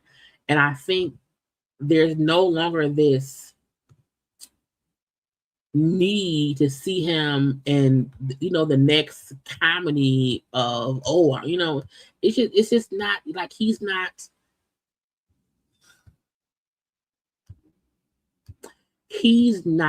as celebrated in the movie world as he used to be. And I think because he, for a while, it was oversaturation. And now, you know, it's a break. And so folks are like, you know what, maybe we don't need, you know, 4 Kevin Hart comedies in a year. It said multiple projects have been put on hold, delayed or put on hold. As leadership works to restructure and stabilize the business. The situation is further complicated by reported internal legal disputes involving former executives, along with strained relationships tied to previous one. Again, you can't sustain some of that shit. And if you don't plan to bounce back in a recession, and you don't plan how to pivot, that's what goes wrong. If you hire a whole bunch, if you hire 500 people, because right now you are booking, you know, 10 movies a year. And so you need all of this. But if that was stuff pre-COVID, like right during COVID, and now that isn't a big thing, that huge staff that you hired isn't needed. And so, you know, layoffs, you know, a lot of shit going on. So I'm not surprised. And if he's smart, he'll pivot. You may not need a 500-person company, you know, for that. You may need 100 people because, again, the recession is going to hit a lot of people. It is. And I'm telling y'all now, don't y'all spend your hard-earned money going to all these events and these rich folks concerts or whatever, and then they're getting rich while you're in recession. I'm just saying. Anyway, because bitch, why would you do that? What's left? Is this Cardi in there? I did Kevin, I did Caresha, I did like it was. Oh yeah, we 2 hours in. Girl, let's get to it. Cause let's see. Because I may say, I don't know if there's anything I want to save to tomorrow. I wanna address the Cheyenne Bryant thing, and then I'll do Cardi, and that'll be it for the evening. Dr. Cheyenne Bryant, who I don't think she's a doctor. Okay, but she's addressing online chatter surrounding her credentials head on. She was briefly on the Breakfast Club, you know, discuss things. So she's a relationship expert, author, and speaker. And because people are doubting that she has an actual doctorate degree. She calls herself a doctor. Conversation about your doctorate because people can't find your dissertation online. Mm-hmm. How are you responding to that in this new era of your life? I'm going to clear it up once on here, I'm not doing it again. And I'm clearing it up for my doc squad, for my fan base, for my audience who deserve to hear me address it. I feel like when you have went to school and gained a degree and you know you have a degree, you're not defensive or offended. You know, you just say, hey, here's the paperwork, bitch, leave me alone. For the folks who have already made up their mind to not like me or not understand me, listen, I don't give a fuck what your narrative is. I would like for you to recreate it, double down on it, and run that shit. Now, what kind of doctor is you? Bitch, what you mad for? Because I don't give a fuck about it. Now, to my doc squad, my fan base, my folks, you know, my village, it's very simple. I went to a school, Argos University, completed an entire program. Okay. I went back online to get my official transcripts. Okay. Because I was applying to a law school many years ago to be a professor there. And I had to provide my transcripts, right, to get hired. But I feel like, wouldn't you like put forth your degree? And I went to contact the school and say, hey, I need my official transcripts. I need my entire thing. And there was no school. I was like, okay, I'm confused. I Google. It says this school has been shut down. I said, oh, well, they got to have records. I mean, they were accredited when I attended the school. Are you sure? They were accredited when I finished the program. I go and look, there is a third party that has the records. Why I contact the third party? That third party only holds records for 2 years. I was past my 2 years. So that means that I had no access to records. And then I contacted, financial aid. You can't make up financial aid. It shows that I paid for a doctoral program. But did you complete the program? Alongside my master's program and my undergrad program. And they said, we can fully refund you your money under one circumstance. We give you your money back. You don't get credit for not a class, a course, a program you took in this university, at this institute. But if you can't get proof that you went to the school and graduated from school and got your doctorate degree, if there's no proof that you did any of it, why would you not just get your money back? Because you already aren't getting any credit for it in the first place because it doesn't exist anymore. So do you want us to refund you? Or do you want us not? I said no, because I didn't want to risk the chance of them saying, well, we're going to give you back your money, and it wipes out your entire program. Your program was already wiped out. Really, I had, I do this with all of the schools. I had downloaded from the actual student portal my transcripts at that time. And I was able to get just about all of my transcripts, including up to like dissertation. But everything else, there's just no holding take for any of our records, which I think is completely effed up. Just they are going to kill you online this week. They're going to say she has no records. They just want to hate you regardless. But no, that's fine. And it's not even that there's no records that I don't. The school had a third party that carried the records only for a limit of 2 years. Girl. Now, I remember here in Michigan, Everest Institute, okay, was rebranded because something kind of similar happened there where they lost their accreditation and it was like issues or whatever. But I went there for a medical admin assistant program and got my little certificate or whatever. But I remember years after they changed the name because there was like different issues or whatever. But there was still like a track of what we did and where we went or whatever. It's weird to me that she has all these excuses for why she don't have what she need, which to me means like she's lying about something. Yeah, I feel like she didn't finish. I feel like she didn't finish. Hold on. They did shut down on the part that does not. Now this part does not make sense. The only difference is funny refunding your money. Yeah, and I'm like, it's just weird.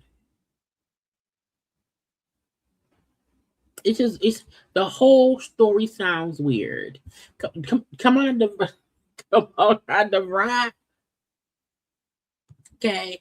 The school would have reached out to her once they were closing. The third party also reached out if they have your records. The same thing happened to me. I was about to get my records. She's also weird to me. She sounds very defensive.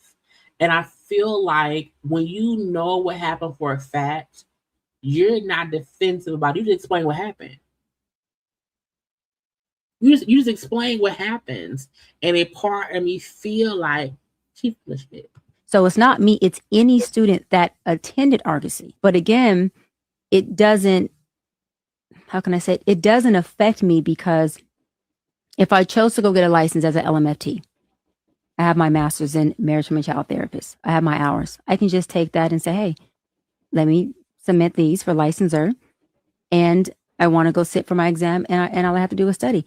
I don't need a doctorate in counseling psychology to go get licensed as a therapist. That's what. But you can't call yourself a doctor if you don't have a doctorate.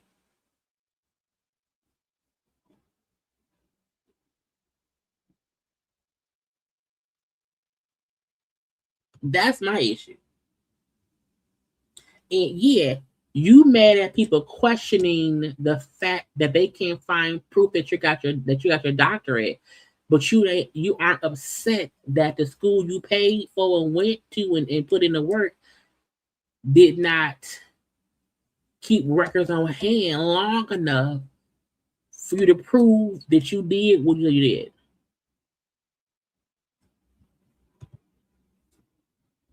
Okay. So you can't call yourself a doctor or anybody if the doctorate you say you have, there's no proof that you have it. Cool, you got your master's from something else. Cool, master's splinter, that's fine. However, the point folks was making was you're not a doctor. They can't find your doctorate degree. You're confirming that it kind of doesn't exist for whatever reasons may be. But we're all missing. The conversation about. So, yeah, she be full of shit. Lastly, let's get into the Cardi B of it all, child. Now, first of all, Stefan Diggs, okay?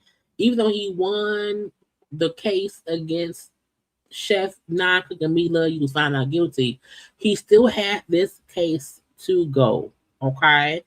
So his former assistant, okay, was Christopher Blake Griffin, is trying to get access to Stefan's NFL contract. And I don't understand how this would happen. Okay.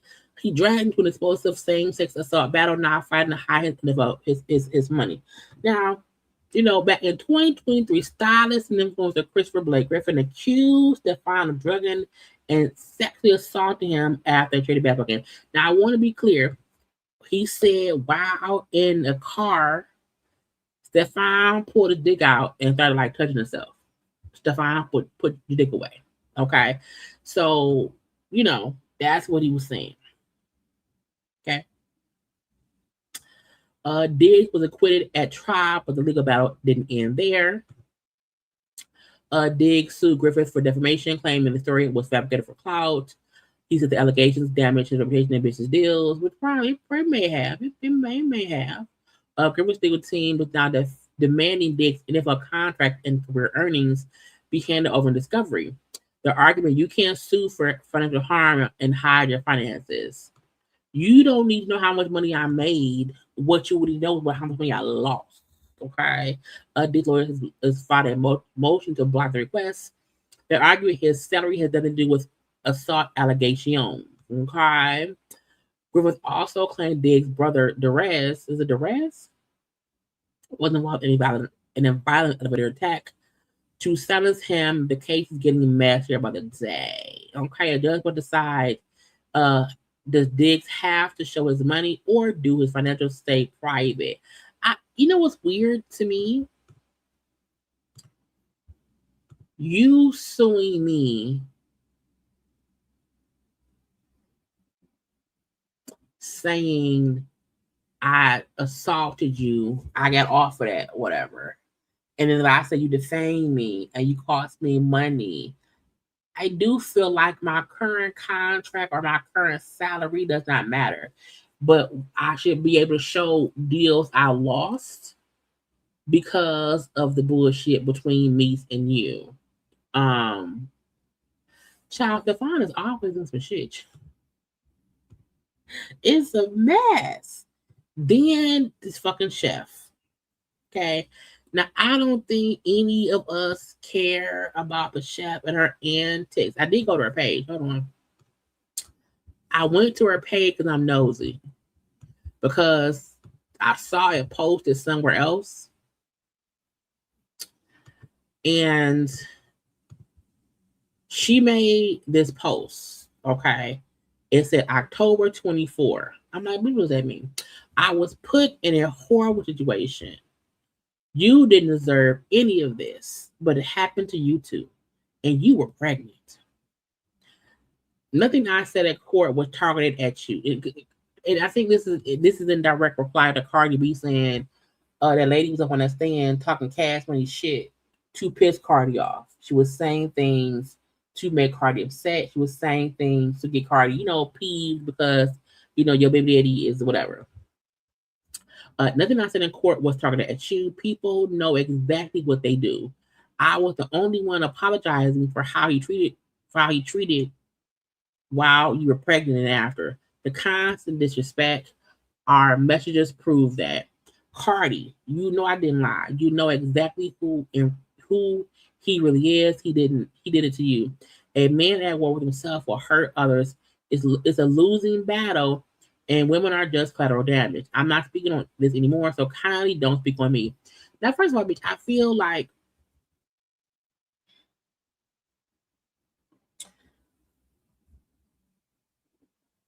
Chef Mila accuses Stefan of a choke strangulation situation is one thing.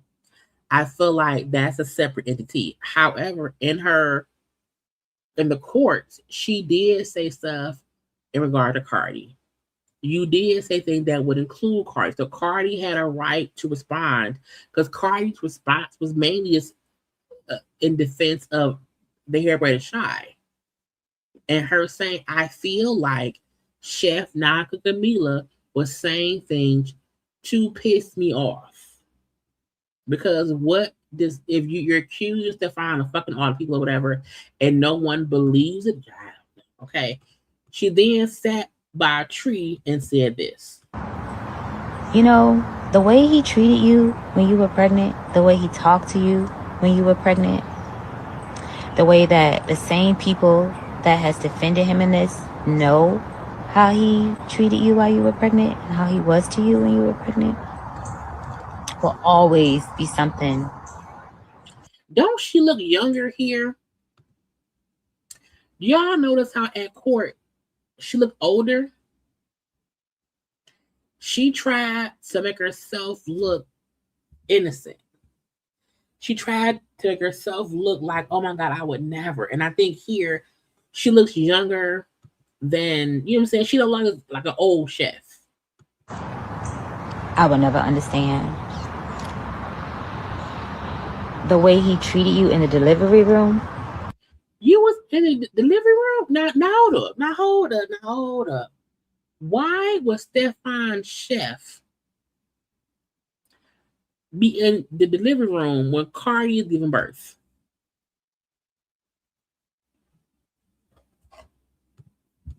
The way he treated you after the baby, the same person that abused you, abused me. And our text messages show how he belittled you, how he spoke to you. I remember one particular night, and you know the night that I'm talking about. That night, it happened to you. That's not my story to tell.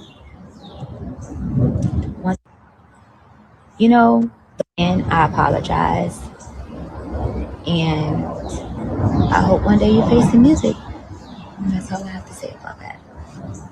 And I apologize. Hey, look, I feel like one, Cardi gonna probably sue her because on her post, this is her page. On her post, you know, she did put Cardi name. She also has the comments turned off, so no one can comment on anything she posts. She still had the post of text between her and Shy, you know, the hair braider. Okay. She still has the post of these texts between her and Stefan. Okay. Child,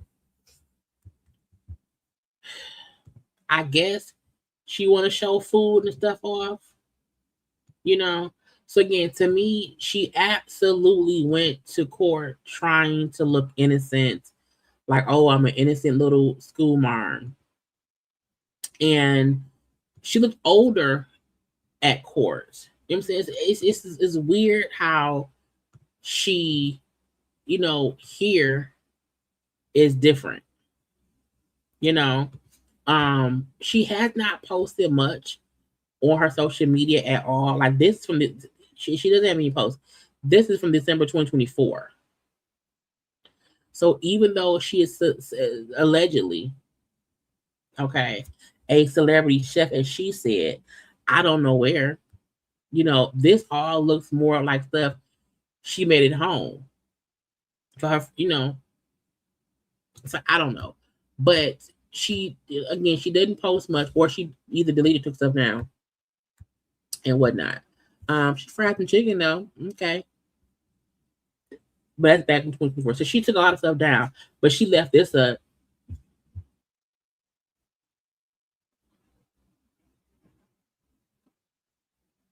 You can tell she curated her page, because who leaves up Pilates and ass out stuff?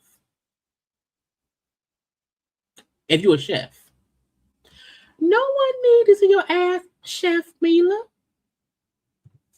Anyway.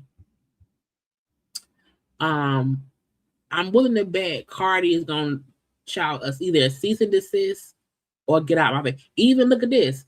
I'm cooking food with my titties all in the thing. That's what that found hired, because she had her titties out.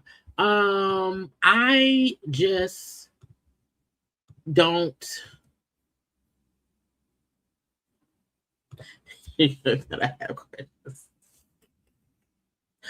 They were fucking the same person. And this is the thing. If Cardi wants to forget Stefan and stay with Stefan, that's on her. Okay?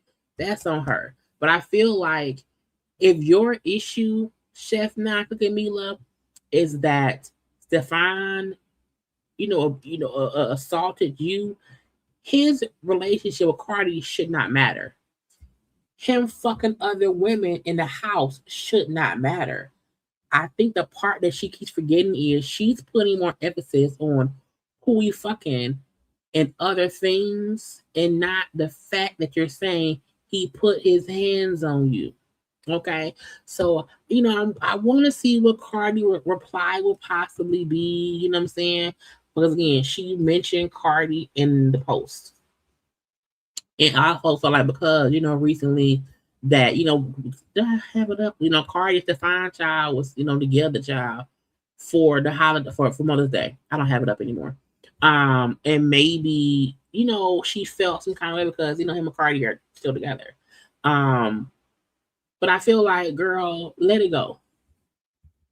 Either sue him civilly and try to get some money, or let it go. Because trying to fuss with Cardi over Stefan and he abused you too. Well, okay, I'm gonna sue you for slander, because how dare you accuse or say I'm an abuse victim with him? Why put that on me, sucker? I don't know.